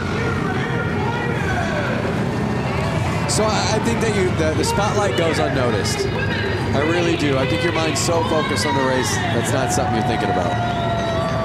And how about back to what we just saw? Obviously, Wyman did herself some racing there in the women's main, but Lang, who had the lead lap 1, really going for it there at the end, Lance. Hey, just like you said, you ain't first, you're last. Look at that. I say that jokingly because we never want to see anybody crash. Luckily, it looks as if the crash, she's okay. I believe she probably got up after that. It didn't even seem to deter Wyman at all. I think she was straight up enough, far enough out of the corner that it wasn't going to affect her. So Annie Wyman taking it in the women's main. Let's head down to Diana, who's with Annie. Annie Wyman, congratulations. You took the lead, smooth race, and someone almost knocked you down right as you're crossing the finish line for the win. How was tonight for you? Thank you so much. It was a really close race, but I had a lot of fun. It's my first one ever at Flat Out Friday. I wanted to thank my dad for taking me here and all my sponsors for helping me out. First time at Flat Out Friday must be a good luck charm. Congratulations, Wyman taking the win. Yeah, what a performance from Wyman in the women's main. Didn't have the lead early, but was able to climb the ladder, took the top spot by lap number 2, and then there was no looking back. Even got a tire tap there on the final lap. And now it's that category Lance has been waiting for, the scooter main. Let me out there. I wonder if they would have let, I guess a scooter, you probably have to have that section in the bike where your feet can kind of sit on that platform. The scooter main. Do you have a scooter at home? I don't. I have once upon a time. I was actually able to trade my van for it straight up. So a scooter is a light two-wheeled open motor vehicle on which the driver sits over an enclosed engine with legs together and feet resting on the footboard. Look how old that Vespa is. Just a nice vintage Vespa. This is what Flat Out Friday is all about. 8 riders on scooters. And Lance, the reality is almost all of these guys have been out here for other races as well. Just bringing their scooter from home. This is the fun class. Oh, look, they were tied up. This is the fun class. This is the class that I want to be in. Let me out there. Absolutely amazing. Lepsinski leading the way. These are the grocery getters. These are the coffee getters. It's an electric factory in the arena right now. The fans are losing their minds. And they have to race 10 laps on these. They are treated the same way the pros are. That's what's so cool. They don't take this joke class like a joke. They take it serious. They have to do the exact same amount of laps as the women main just did, as all the other mains are doing. So Lepsinski leading the way. Pickett behind him. Schwenker in third. Oh, no! Was that our guy in the Vespa? It was the guy. Oh, no! Carnage! And they're only 4 laps in. That was our leader. So now Lausch. Thomas Lausch is in first place. 5 laps to go. They're halfway through. Are we going to see any more carnage? Are they going to be able to stay up? This is any man's race. Forget about tire traction. Balance is the name of the game in this class, Lance. Well, really what happens is those floorboards on the Vespa hit the ground, which lifts the wheel off the ground and sends them out of look control. how narrow some of these front tires are. My goodness. Bicycle wheels. Oh! Right back up. A brutal tap. I'm telling you, these guys are laughing. They're all laughing in their helmets right now. And now it's Schwenker. Logan Schwenker leading the way. Will he get past? And he does. Andy Pickett. We've seen 4 lead changes. And the checkered flag comes in. And Andy Pickett on the final lap. The crowd is going wild. Taking the W. There he goes.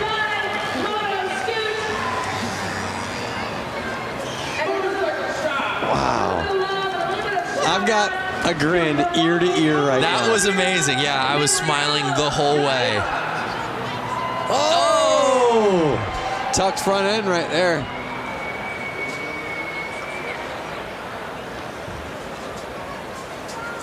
Let's see what we have coming up.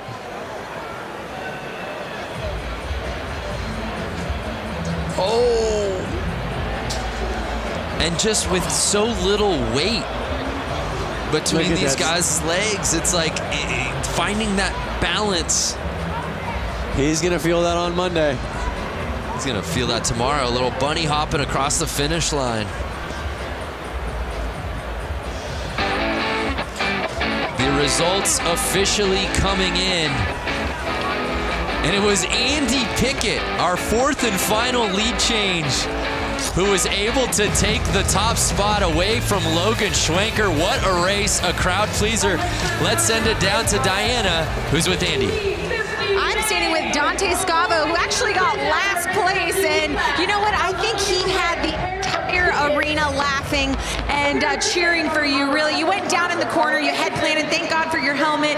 Walk us through tonight's race for you. You know, I just wanted to represent all my buddies at C&L Machining and everyone in the Shitbox Scooter Club, man. You know, our shit really runs. All right, well, give it up for Dante Scavo. He had all y'all entertained for tonight. Thank you so much, Dante. Guys, back up to you. Thanks, Diana.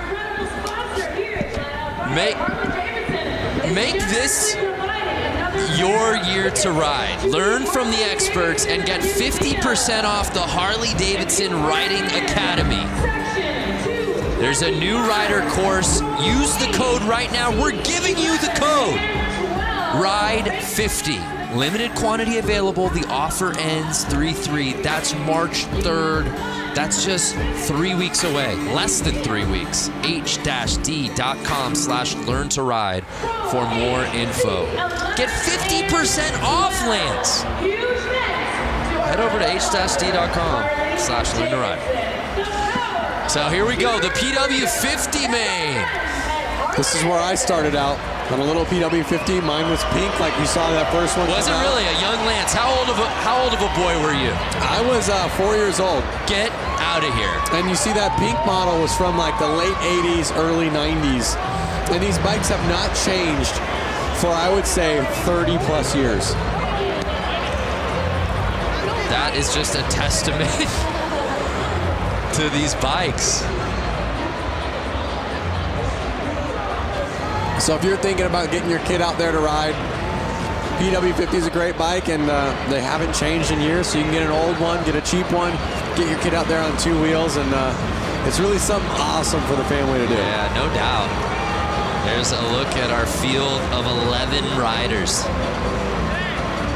We don't have ages on these kids, but they've obviously gotten the bug. I'm gonna guess between 4 and 8. Wow. I'm gonna say 4 and 6, actually. That's just amazing that a 4-year-old Lance Corey was out here. And they're off! And it's the 38 Braxton Jacobson. And look at their setups. It's just like the adults. They have the carpet on the boot. They have little mini boots, mini helmets, mini chest protectors. They are kitted. And Braxton says, "Excuse me, field, I came here to do a little racing." Just getting his lap on. And Lance, he is riding at another speed out here tonight. He is riding at another speed. He's looking a little big on the bike, so I'm gonna guess he's a little bit older. But once again, he fits that bike. He's out there racing, and he's having a blast. Perfect form. And the checkered flags are out. And was there any doubt? Braxton Jacobson with a wave to the crowd. What a pro here in the PW50s.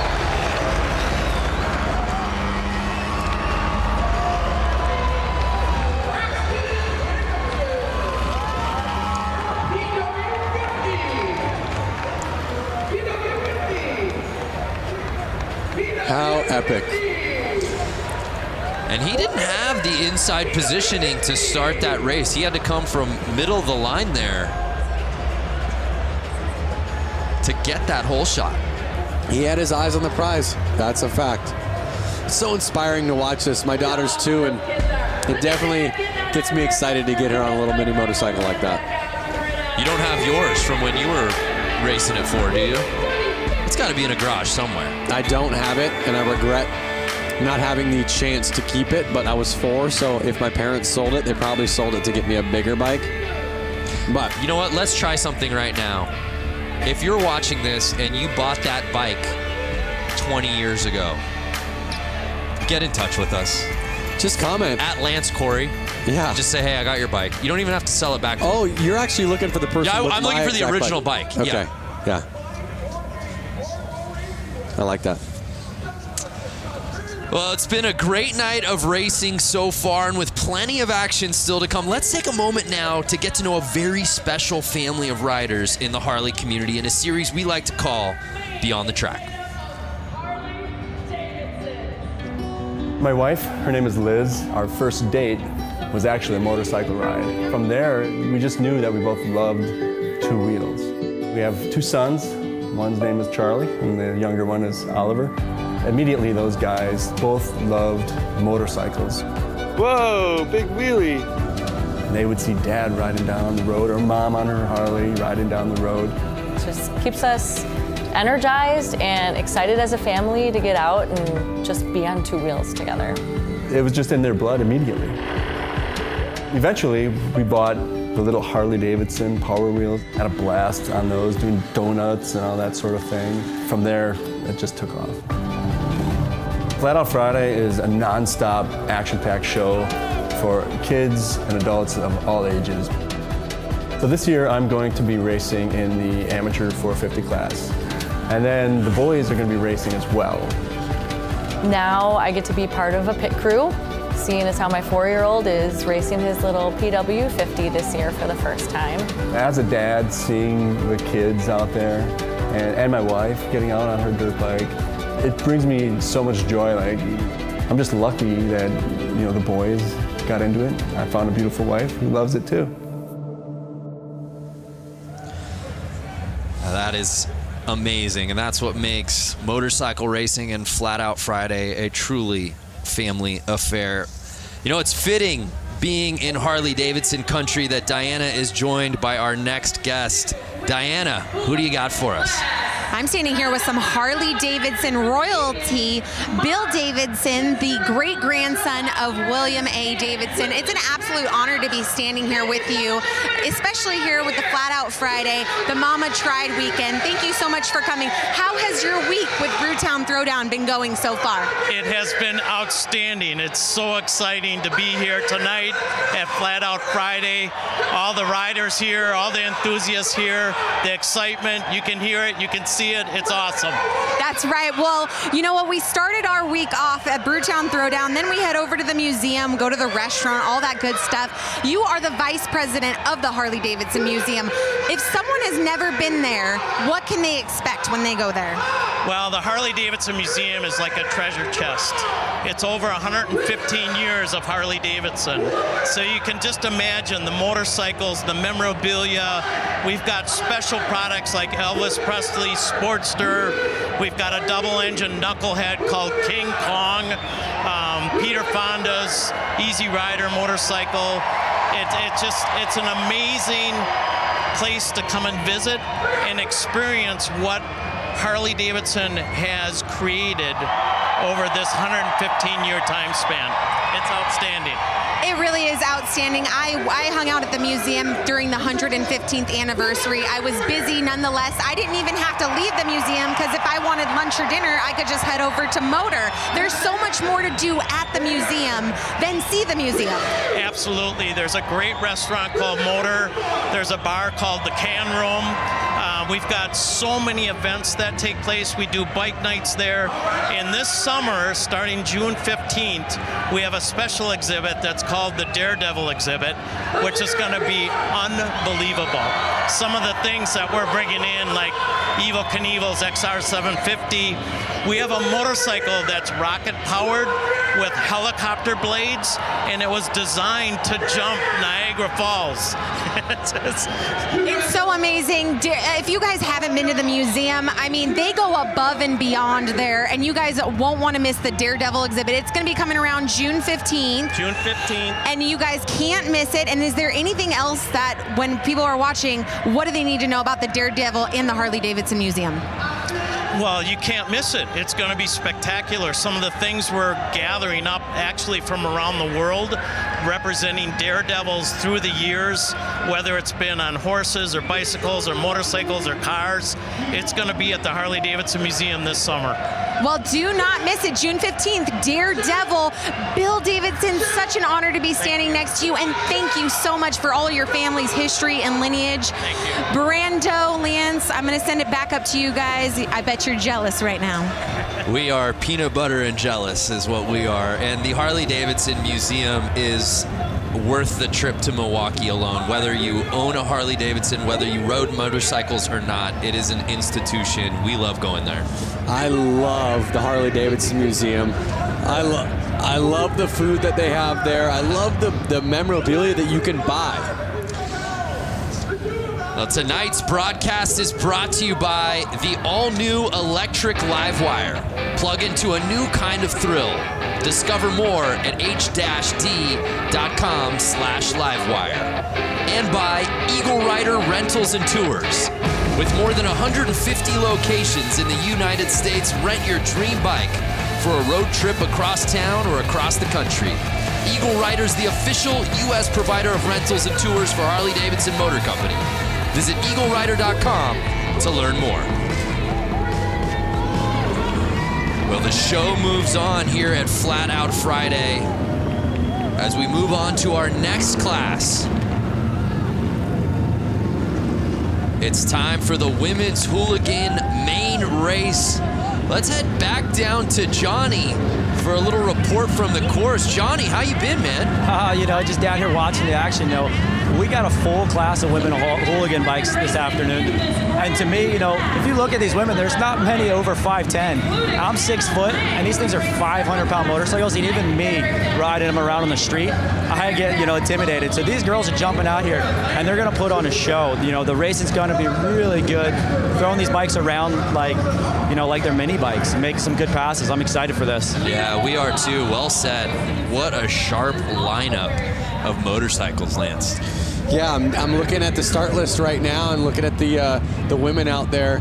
I see a name that's familiar, Kaylin Thorian. She is a professional skier. Right. Who loves to ride Harley-Davidsons.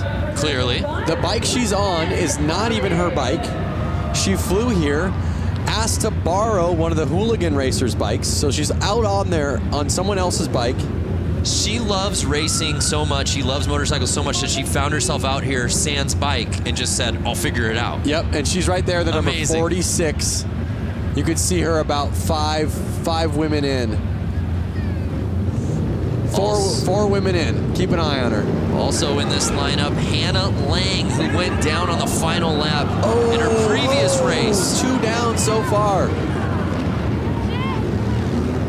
Never a good thing to see on the first lap. They're running a red flag. Usually means pull over. Let's get this cleaned up. Everyone, let's restart this race. Yeah, that's a tough start. It's never a good thing to see people go down on the first corner. And we've been saying it, though. You get your laps in early, and then it's just so much of sit around and wait, and you finally get to that point. And it's such a buzzkill right out of the gate to go down. Oh, man. The adrenaline. Ooh. I'm worried. Was that Kaylin? I think that was Kaylin. Yeah, that was Kaylin who I was talking about. Yeah. And you also see... And look at her. Look at how tough she is. She's not scared. She wants to get back out there, but they need to get the bike straightened up. Right. She is tough. Kaylin Thorian, and she's trying to get back out there. Looks like she's going back out. Awesome. Love to see that. What did I tell you? Keep an eye on her. Again, what a story. Traveling out here to Milwaukee without a bike. She just crashed somebody else's bike. Just crashed somebody else's bike who might be racing later tonight. We don't know. That's one of the Suicide Machine Co. bikes. I'm not sure if they made it in the main or not. But you got to be a pretty nice person to, you know, let somebody go out there and race your bike. Again, they're just doing this for fun. Nothing serious. They literally are like, oh, you want to race my bike? Yeah, go race it. And then she just kind of comes like, sorry.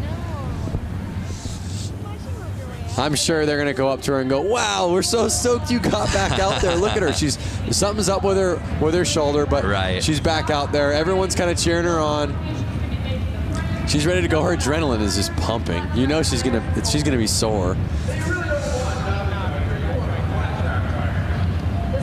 So we'll set it off.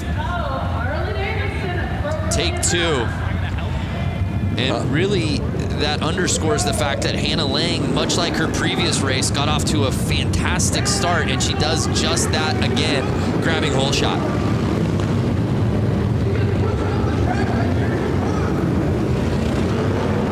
Hannah Lang looks to have qualified first, and now she's in the lead.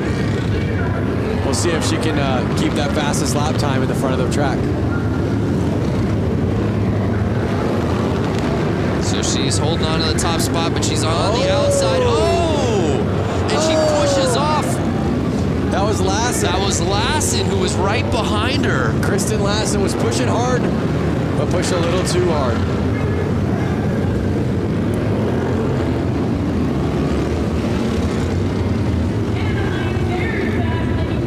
And now you're starting to see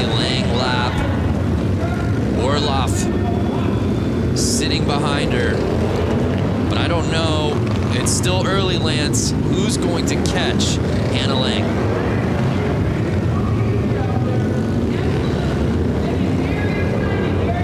They're a minute in the race. You can already see Lang's got a 5-second lead on Orloff. Leah Orloff sitting in that second position, but she's got so much ground to cover, and Hannah Lang just seems to be getting faster as this final moves on.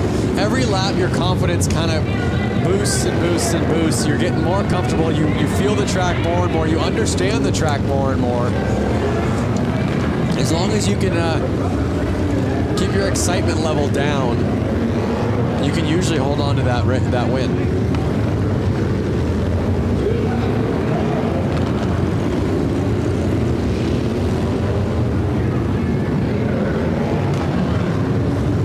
Laps to go. Hannah Lang, can she go the distance and win this thing from start to finish? And she does just that. The unofficial results dropping. And the thing that really stood out to me, Lance, was just how comfortable she's looked on this course, and she's probably ridden more than anybody out here on this lineup as she was part of that women's main just a couple of races ago. I actually believe I ran into Hannah Lang in the pits, and there was a couple other racers kind of pointing her out, saying, keep an eye on her. She's going to be the one with the win tonight. So I think the whole kind of pit knew it, the whole crew knew it, and she pulled it off. Well, Hannah looked so good in the women's main, but wasn't able to take the top spot. That changed here in the women's hooligan as she takes it. Again, got to give that street cred out to Kaylin for pulling back out there on the track after slamming down on that concrete. Yeah, so our results officially in the books here in women's hooligan. Hannah Lang fending off Leah Orloff and Mallory Lee to take the top spot. And of course, Kaylin Thorian just outside of that top 3 spot, settling for 4th. Let's head down to Diana, who's with Hannah.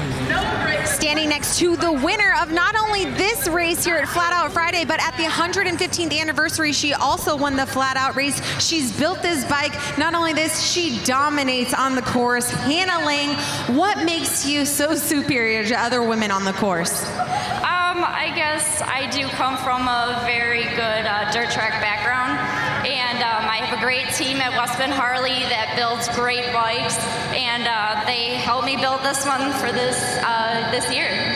Well, she's taking home another win. Guys, we're going to send it back up to you. Hannah Lang taking the win here tonight. Yeah, Diana reminding us of just how good she was at the 115th. Yep. Late last year. Confidence is key. So we turn our attention now to the next class. It's time for the amateur main.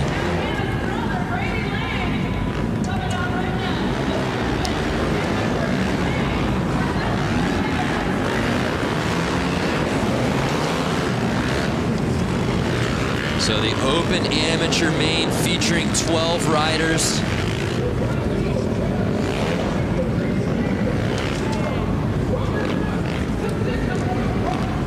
Headlined by some familiar names, including Matt Schmidt. I see number 90 of Brady Lang. I'm wondering if that's a relative. Oh yeah, of Hannah, possibly. A family of racers. Our boy Brewski, back in the mix. Ezra Brewski. I saw Cody Funk earlier racing. See him out there again.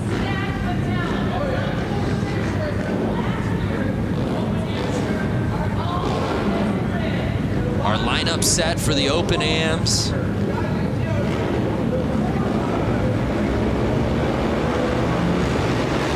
Chaz Maimon Jr. on the inside. Can he grab the lead early? He does just that. Hugging the inside so he doesn't get past, staying on the gas.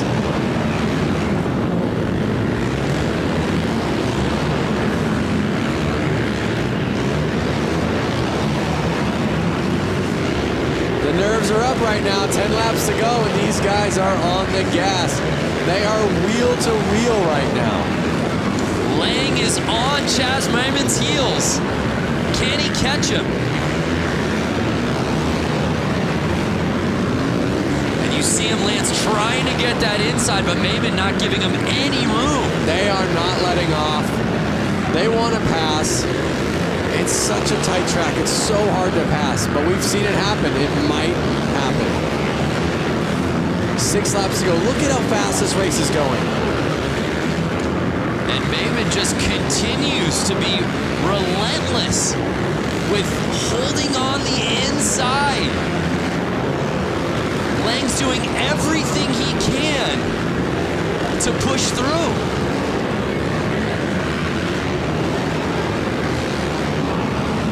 Now, when you're sitting in that second spot, as Lang is, you know the strategy. I've got to get to the inside. I got to get to the inside, and you're not getting it. At what point do you just figure out, I got to make this pass one way or another?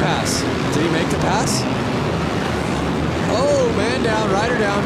He's in the lead. He made the pass. Lang made the pass. You're right. Lang is on top. Must have happened without unofficial results, and he does it.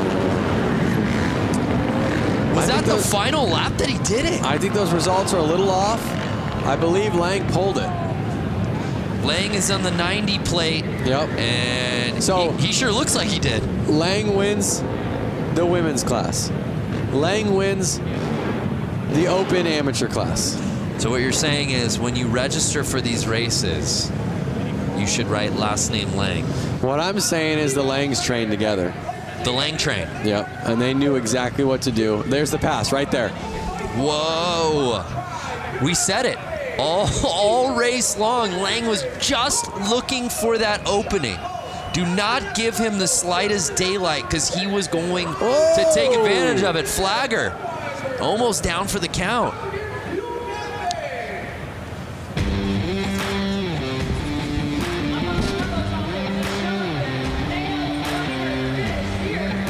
So it appeared that Brady Lang, when it mattered most on the final lap, was able to make his pass to the inside. Let's send it down to Diana. Here with Brady Lang, the winner of tonight's Flat Out Friday, but he also won at the 115th anniversary. Now here he won, making a clean pass on Maimon. Walk us through what happened. Well, he was leading, I was working on him, and he screwed up and I took advantage of it. Taking advantage of it. And I know for those of you watching on Facebook Live right now, you can't hear the crowd, but you know what? That one got him good. Is there anyone that you would like to thank and also congratulate your sister, both you guys winning here tonight? Yeah, I'd definitely like to thank Southeast Sales, West Bend Harley, Spectral Oils, Bell Helmets, Trier Distributing, Moose Racing, Promotion, and that's all I can think of for now. All right, congratulations. Another Lang on the podium. Brando Lance, back to you. Brady Lang is an absolute gamer. Diana, next time you ask the winner, I want to know like what they had for breakfast and lunch. Were they so nervous that they could barely eat, or did they load up? Yeah, what was the meal of choice today? Were you a guy? You obviously competed at the highest level at X Games, winning gold. How about nerves? How much did that play for you on race day and contest Nerves day? were huge, and I always tried to eat a super bland meal. I would eat rice, chicken, something that I knew wasn't going to mess my stomach up. I'm sorry, Lance. We'll have to continue this thought in just a second. I'm not quite sure what's happening here. Being in Milwaukee and hanging out, having a great time. I brought some of my guys with us. We're having a great time watching the riders in the back, watching the races, doing a great thing. We want to thank everybody for coming out tonight. Let you know we got a big show coming up at Turner Hall in September. We got a couple other big shows coming up. We hope to see you guys if you're in town. I want everyone tonight, have a drink, have a good time, get a little rowdy, get a little crazy. It's become rogue down here on the course. Diana, what's going on down there? You know what? I have a little bit of wrestling experience, and this to me looks like a showdown. Oh my goodness. You're so lucky, Brandon, that you're not down here because I feel like they would break you up into little pieces. Wow.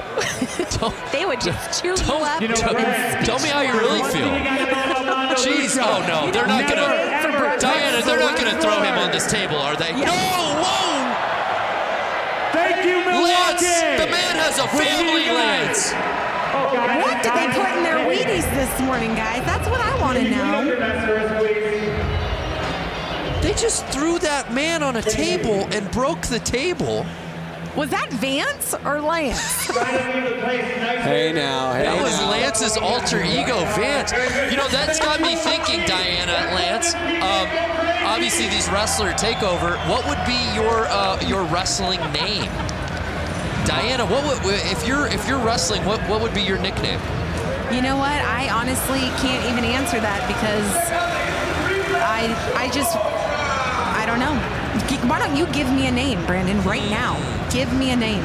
Diana. What rolls off the tongue with Diana? Dirty Diana. Okay, you said it. If you could say it, I could. That would be your walk-in music. Yes. Michael Jackson, Dirty Diana, right? I would even do the little hip thrust, you know, like little pop that he does. Woo! Ow! Lance is quiet. Look, you can't even get a word out. He's just. I was the one that went. Oh, okay, you mean Lancelot? Lancelot. That I was would be, and he would be like a knight theme, like sort of a middle-aged theme, Middle Ages. Exactly what I was just gonna say. He would come out to the Lancelot music, have a sword. Girls would love him. Diane, how's it going over there? Diane, is that you? Vance and Diane, the alter egos have come out. Oh my gosh. Hey, it's time for some racing. Who's ready for Boonie Man? Boonie, the best race of the night.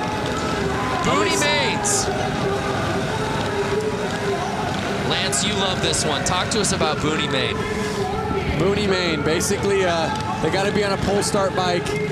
It's got to have no suspension. I guess they probably get a rear brake on those things.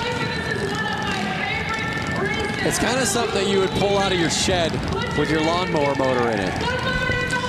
It does sound like a lot of lawnmowers. Uh-oh. Oh, JJ Flaherty out in the lead with his white leathers. JJ Flaherty's a local out here. He is. He didn't make the main for the hooligan class, which I'm sure he's bummed about, but that's why he brought this bike out, because he wanted more laps and he wanted more racing. JJ Flaherty, an absolute fan favorite. I was walking the concourse earlier this evening, and kids were beyond stoked to meet him and get his autograph out here tonight. A lot of JJ fans here at Panther Arena. You see David Kilkenny right behind him. I've seen both of these bikes racing right at the peak for the last 4 or 5 years here. Can Kilkenny catch him? It looks like he was making the pass, but Flaherty, I think he did, Lance. I think this win, both Kilkenny. Notice the lines they're taking. That is what's making who's going to pass. They're going outside in, passing the guy in jeans.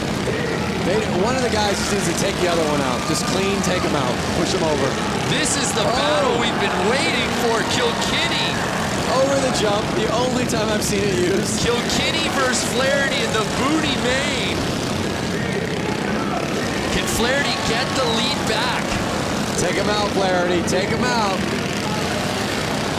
I wish I had an earpiece right now into Flaherty's ear. Take him out. Take him out. Sweep the leg, JJ. And Kilkenny will just not let up. Final lap time. Can Flaherty regain the lead? I don't think so. Take him out. Go, go. And Kilkenny wheeling his way into first place. That was a fun one. And look at that. They're both hyped. Pumping each other up. It's all good fun and games. I mean, this race tonight, all these races is almost like no different than meeting your friend at the park for a Friday evening basketball game. It's more just about getting out there and having fun. That they did. Ooh, rubbing is racing. The Booney mane. Be nice if we got a little Gucci mane maybe playing in arena during that race. For the Booney mane? For the Booney mane. Killing me. You're killing me. How about Flaherty looked unstoppable in that thing? But it was David Kilkenny who grabbed that lead and wouldn't let go. David Kilkenny winning Booney mane. Let's head down to Diana, who's with David. David Kilkenny dominating out here. David, you were working in and out with JJ Flaherty. Walk us through why you're so dominant over him. I don't know. I think we just ride together a lot, and I don't know. We both like to have fun on these silly little bikes. Well, why didn't you just punt him off in the corner? I don't know. I mean, I was just playing with JJ. We just kind of play back and forth, and whoever wins, wins. Well, congratulations. No stranger here to the podium. David Kilkenny taking the win here for the Booney bike. Whoever wins, wins. Isn't that the spirit of Flat Out Friday?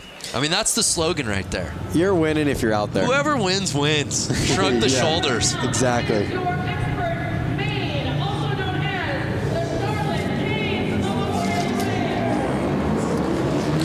Now we're getting into the big dogs, Lance. Expert main. That means we've got to bring in our pro, Johnny. Break down this category for us, these riders, these bikes. So, you know, these guys are on 450s. They're used to racing on bigger tracks. You know, the spectators are about the same, so the nerves aren't so much. It's just a tight track that's really going to amp these guys up. You know, all day long they've been watching the track, you know, really seeing if the track is changing. Because these guys, unlike those guys, you know, just said on the boonies, hey, whoever wins, wins. It's not these guys. They're wanting to take home this win. Even though they're not the big show here tonight, because the hooligans kind of take over, these guys want to win. They have bragging rights because this is all season for them. And they want to go into the season saying, hey, I won Flat Out Friday. I bumped the guy out of the way. You know, it's going to get aggressive. These guys are going to put on a good show. You know, and it's going to be a quick race. It's going to show some cool racecraft out of these guys on this racetrack.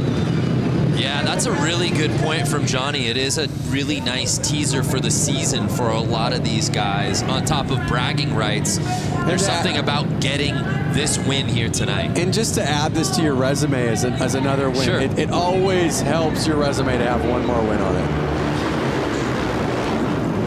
And they're off. It was the 65 who got the lead, and oh my, the 20 plate. Doing a little bouncing and taking over the top spot. One of Harley-Davidson's themselves. Jared Vanderkoop.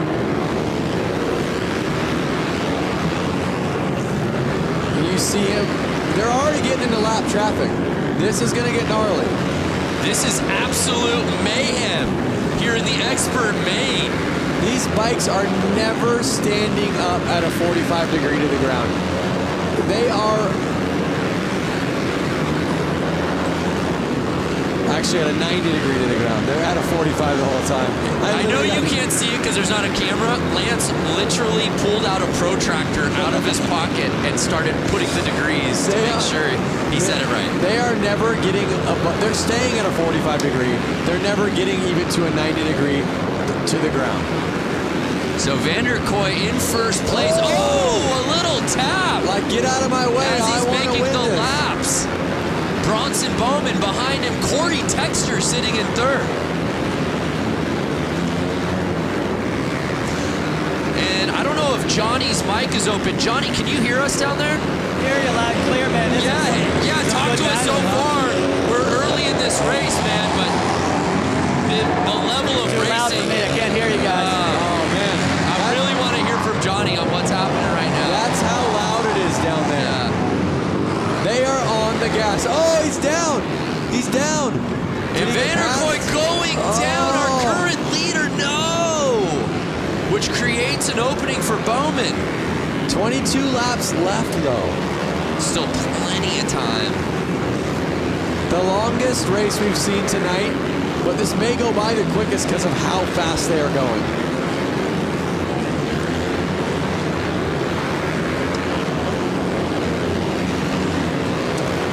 So it's Bowman still in first place. Corey Texter behind him.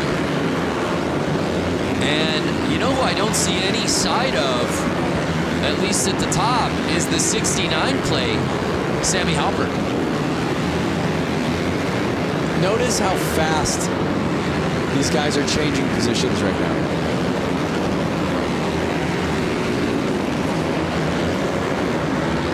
Jared's already back to third place. He's 4 seconds off the leader.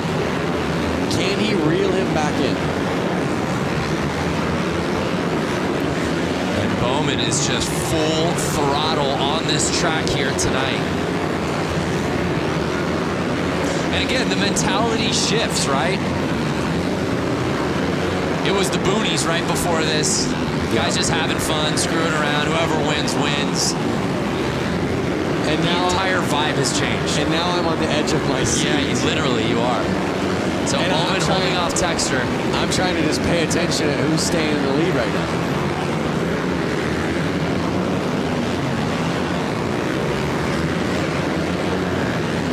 So Texter just over a second off.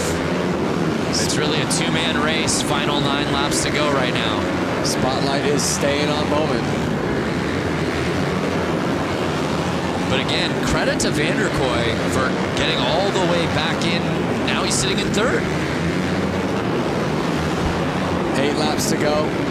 7 laps to go. You're right, though. In the blink of an eye, we went 25 down to 6 laps. Yep. That 1/16th track will do that to you.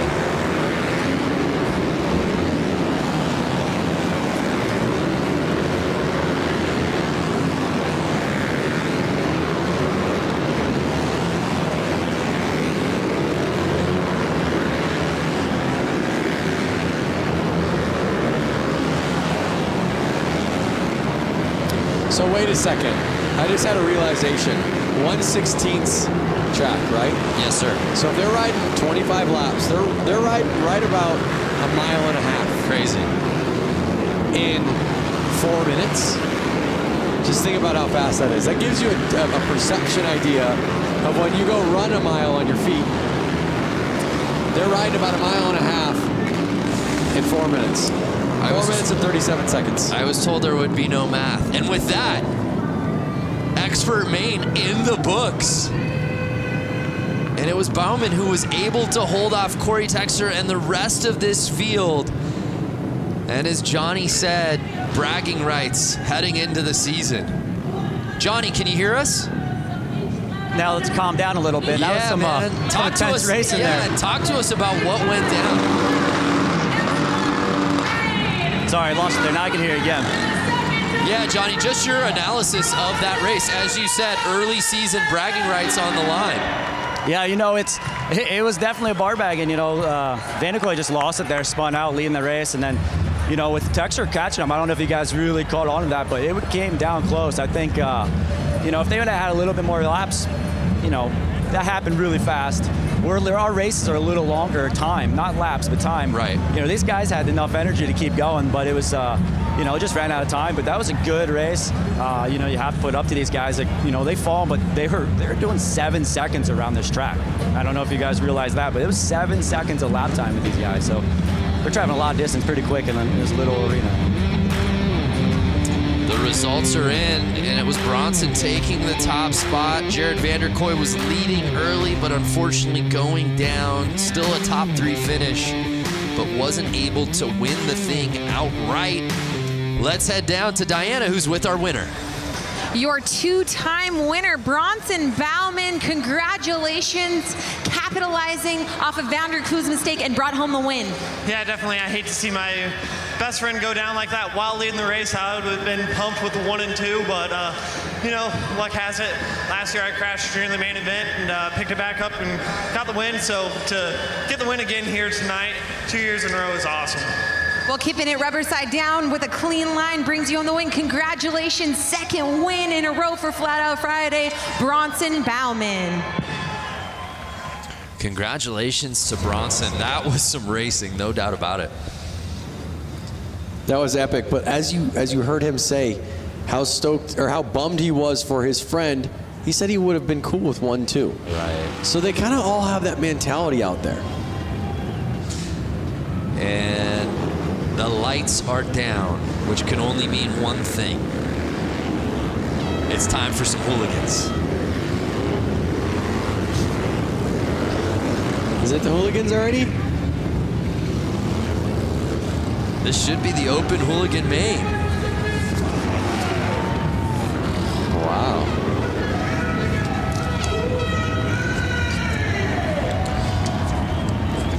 The night is going by so fast. Crazy. I'm like, we're already to the hooligan main? Really the foundation of Flat Out Friday. The spirit of this night of racing is really headlined by this class, Lance. A group of guys that really got this going from Southern California that made it kind of known in the social media world and showed the fun about it and showed that you don't need to take it too seriously. You can have fun. You can build these bikes in your garage. You can work all week. You can go out with your buddies and you can go race. And it's really caught on nationwide and I'm sure worldwide. And it's just so cool to see this class have 100 people sign up for it today. Unreal. So a lot of familiar names in this starting list, and they're off.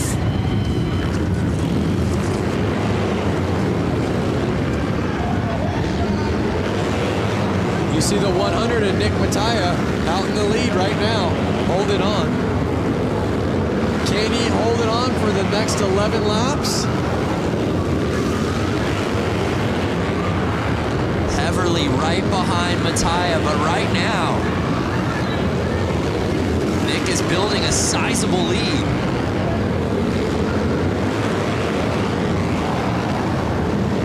And now Mishler passing Heverly, for right behind Mattia. Can Danny Mishler bring it and try to find an opening?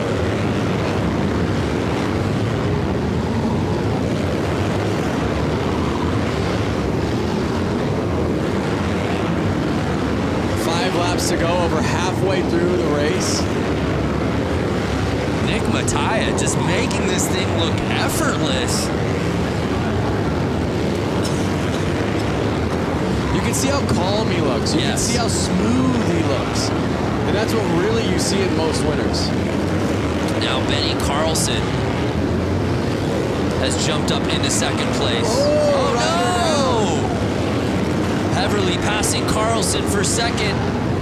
I don't know who's going to be able to touch Nick Mattia for that top spot. As he passes the checkered flag. Nick Mattia getting the whole shot and never looking back.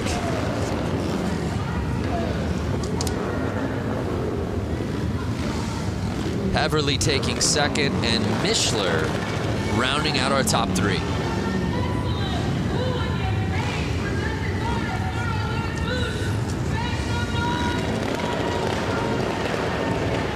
Look at that, rubbing his racing. Yeah, there's a great look on the inside. Oh, look at him riding those cones right there.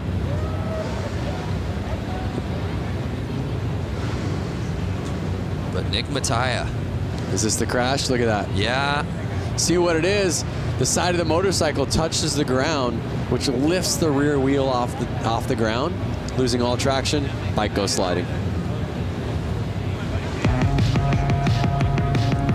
So Nick Mattia taking the win, heavily contested though. It was really a battle for second place between Carlson, Mishler, and eventually Heverly, who ends up taking that spot. But it was Nick Mattia winning the Hooligan Main. Let's head down to Diana, who's with Nick. Standing with the winner, Nick Mattia, congratulations, taking the whole shot and running a clean, solid race to the finish. Yeah, thanks to my dad and everybody that helps me so much. I got a rocket start and was able to get out front and just kind of put in some consistent laps. You were just telling me that you pretty much came here and reclaimed the Mattia name. I'm not going to say that there's a ton of weight on my shoulders, but I felt like I needed to do something after my brother's crash last year, riding Charlotte's bike with 2 laps to go. And I'm happy to bring home the win, especially for him. He just had knee constructive surgery, and he couldn't be here today, but this win is for him because I know he wants to be here. Well, a huge win. Congratulations to Nick Mattia and the entire Mattia family. Brando Lance, up to you. Yeah, thank you, Diana. Nick Mattia leaving no doubt about it.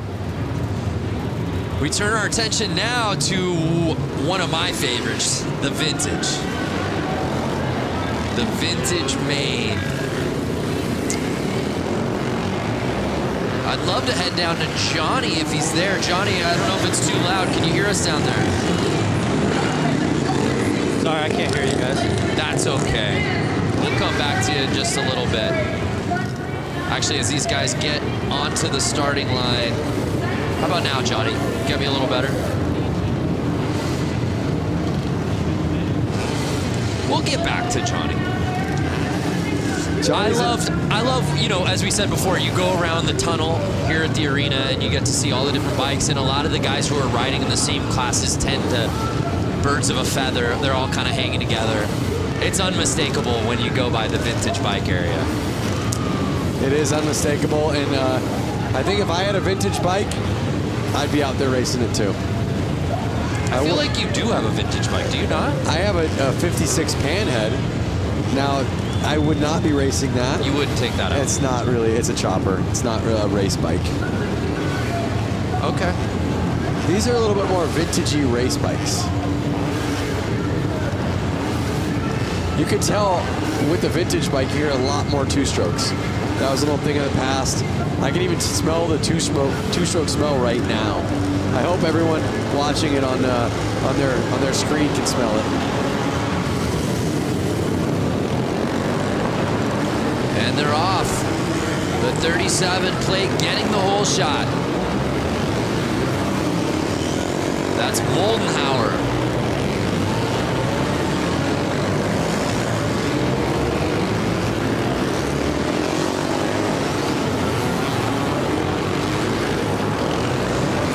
Really neat, Lance, was watching this class out during the Harley-Davidson. Oh, look at that. Oh! Couple bikes down. I'm not sure if they've broken down on them.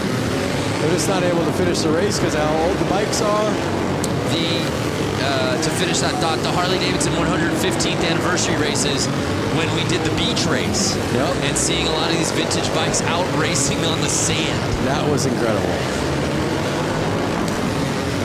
So Moldenhauer really just kind of weekend cruising right now to the lead. Yeah, it doesn't look like anybody. Oh! Doesn't look like anybody's pushing too hard. I think those vintage bikes might be dropping some oil on the track, which is making all these riders go down.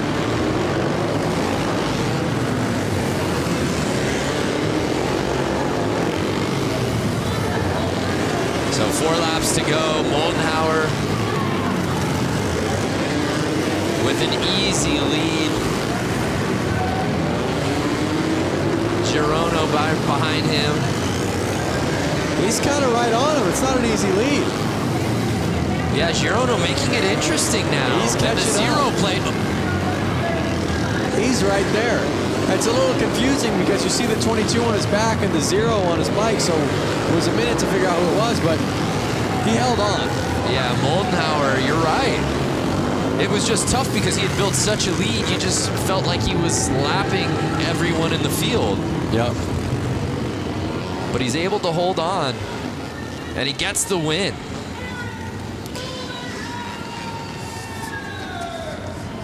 Next up's my favorite class. Name, Goofball. Yeah, I can't wait for that one. Same name that I call you. Yeah, Goofball. That'd be my wrestling name, I think.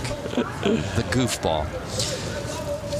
So congratulations to Moldenhauer, who grabbed that whole shot and then clinged to the lead. He said, "You shall not pass."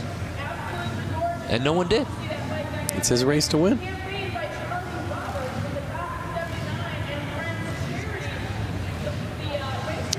So the final results officially in.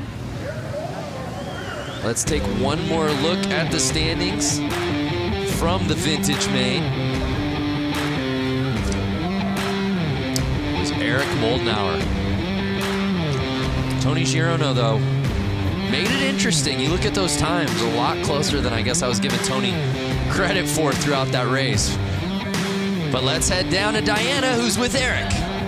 Standing with the winner, Eric Moldenauer. Now, Eric and I were just talking in it. This is a pretty special moment for him because he came to Flat Out Friday about 6 years ago, the first ever Flat Out Friday, and it motivated you to come out here and race. Talk to us about it.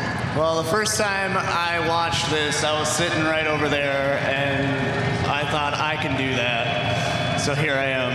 That's a pretty special story, and you're sending the message to anyone in the stands tonight. Any of you guys watching through the world on Facebook Live right now, you too can come here and you can win a race. Motivated, how was that race for you? It was the best race I've ever had, so that was amazing. All right, well, congratulations taking the win in the vintage class, Eric Moldenauer. Thank you, Diana. Tonight's broadcast is brought to you by Screamin' Eagle Performance, engineered for specific torque and horsepower gains. Eliminate the guesswork, go to screamin'eagle.com. And by Harley-Davidson Riding Academy. Learn to ride from the experts and build your skills on 2 wheels in just a few days. Look for a class near you at h-d.com/learn-to-ride. I love the Harley-Davidson Riding Academy. You could literally find this in any city in the country. Oh my goodness. We've got a chicken on the course. When you see it, you know it's time for the goofball main. If that bike in particular looks familiar, it should. I believe that's the cop bike that won this class last year. And was a pizza bike at 1 year. Yeah. That team comes out pretty strong every year with a pretty rad build. So for the uninitiated, this is our final class of the evening, the goofball main. Costumes on the riders, bikes dressed accordingly. I believe I see a Devo member out there. What would you call that with the red cap on him? Yeah, that's Devo. What's Devo? You don't know Devo? No. Please explain to me and the viewers that don't know. Do do do do do. You know the band that sings that song? Yeah. Whip It Good? Yeah. Yeah. That's what they wore. That's the costume. Oh, okay. Yeah. I didn't know that. Oh, did you think that was like such a nuanced thing that only I knew? I have no idea. I see a gorilla out there. I see 2 gorillas. Okay, well, yeah, I see, was that I look like Animal from the Muppets. That guy's like in like a Elton John Vegas show, and then the farmer on the chicken. And how about the back line? I feel like I see an Abominable Snowman. And they're off. Whoa! Oh! And it's the boa. The Vegas boa. Yeah, baby. Zastro. Look at him popping wheelies every lap. He thinks he's got it. Well, he's got 14 laps to go, so he better keep it safe. Dude, I'm getting a very 70s Elton John look to Zastro, who's in our lead.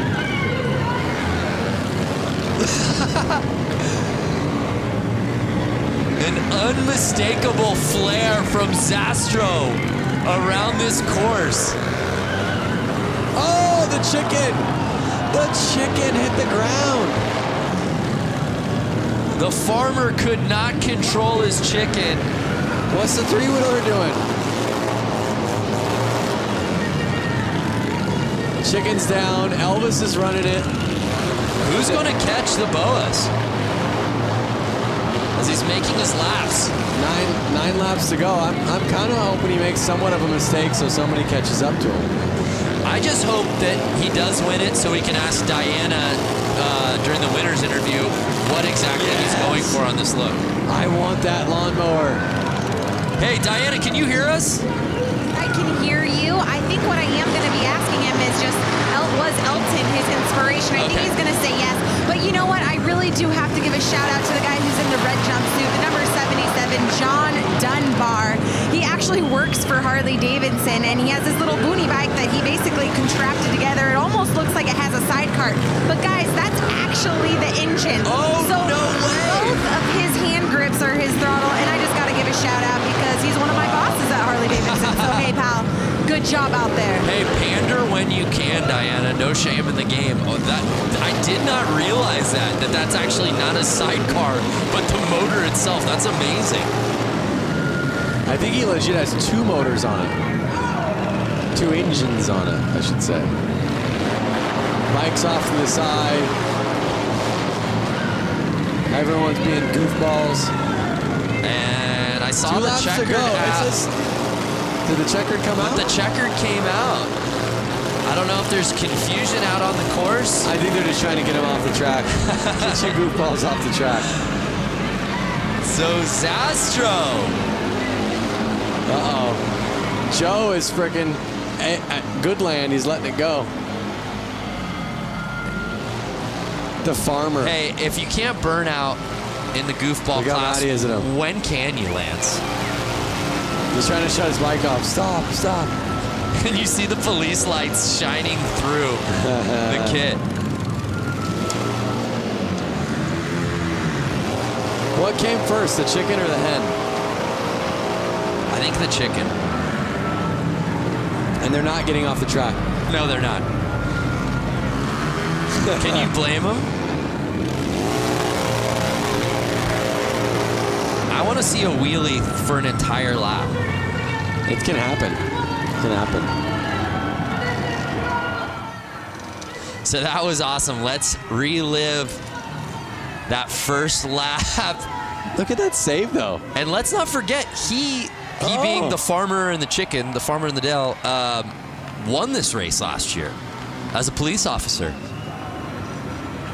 But it was Zastro in what I believe to be 70s Elton John garb taking the win.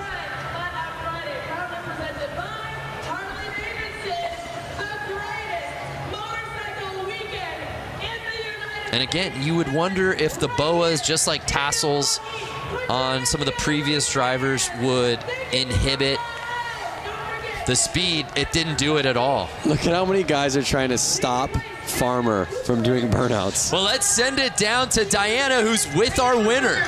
You know, this whole time you guys have been calling him by his name, but it's actually wrong. It's Elton Ron, and Elton here has taken the win. This was a great class, and I just love that we have Elton in the flesh. Thank you. I'm just glad Harley brought me back after 16 years. After 16 years? You haven't been here for after 16 years? No, Harley just brought me back after 16 years. I'm really appreciating it. Well, Elton Ron appreciates Harley-Davidson after 16 years bringing him back. We love Harley-Davidson putting on a great event here. You just put on a whole show for the entire stadium. Thank you, sir. Thank you. I'd like to thank Andy Mock from Motoscoot. He completely did this. I just got back in town. The people that put this on, obviously. And Mike Pence, too. Awesome. Well, congratulations, Elton Ron, taking the win here for the Goofballs. I love it because Ron Zastro got the whole shot, got the lead, and then immediately went wheels up and just wanted to have a good time through that first lap. I just wanted one note from Elton Ron. Just one hit. Just one Rocket Man. Yeah, Rocket Man. What a night out here at Flat Out Friday. I hope you fans watching at home, have you enjoyed it as much as Lance and I have. Let's do a little social recoup if we can. I'd love to see what people were saying that were watching. Ride with Peaks, 222 in the UK, and I'm hooked. This is amazing. Flat Out Friday. Please put my tweet on the Jumbotron. I love racing. That's all I ever wanted. Well, Cold Cucumber. I don't know if it got on the Tron, but you got on the screen on the big show, baby. It's madness here in Milwaukee. Yeah, yes it was. It smells like Fast Bike Bulls in here. What a night of It's racing. been so much fun, Lance. Hey, let's head down to Johnny for his final thoughts on the night. Johnny, you made your broadcast debut. What'd you think of your first Flat Out Friday on the microphone? Wow, man, that was, I think that was the way to win tonight. The racing all night long was incredible. I don't even know what to call that. I don't know if it was a race or just, it definitely fits the Flat Out Friday motto, And then this isn't even the end of the weekend, All these guys here tonight watching and hanging out, there's still bike shows and all this other stuff going on. So, man, for this event, come here to see the racing, let alone like having pros and the hooligans, having 100 hooligans splitting in between 3 classes. Now this event is just taking that racing to a whole different level in the wintertime when it's 10 degrees outside. This was an amazing event. Yeah, it didn't feel like 10 degrees inside. Thank you, Johnny. How about Diana Dahlgren, your final thoughts? What's your takeaway from Flat Out Friday 2019? You know what? Flat Out Friday 2019 was epic. And not only that, the whole week and the weekend continues after this. Lance and I, we got to do this amazing bike build-off. We went head-to-head for Brewtown Throwdown. And you guys, the fans, are going to be able to vote come Sunday. Social channels are going to be lit up with our 2 Harleys that we got to build here in Milwaukee this week. You guys are going to have to vote for Team Super Bob. No Vance, you're not going to win with Team Quick and Sleazy Easy Cheesy. Okay, guys, great weekend, and of course, having a blast with you and Harley-Davidson. So grateful for everything they've put on through the entire week. Thank you, Diana. Look at that, a shot across the bow to you. Go Quick and Easy. Vote for the red bike. Quick and easy. Let's win, baby. So Lance, Corey, it was an amazing night. So many different classes. What stood out to you here on Flat Out Friday? I mean, being a dad myself, what stood out to me was honestly seeing the kids on the bicycles and seeing the kids on the PW50s. And again, they got to race and ride on the same track some of the leading class pros are racing on tonight. What an evening. So much good stuff. Our thanks to our friends at Harley-Davidson.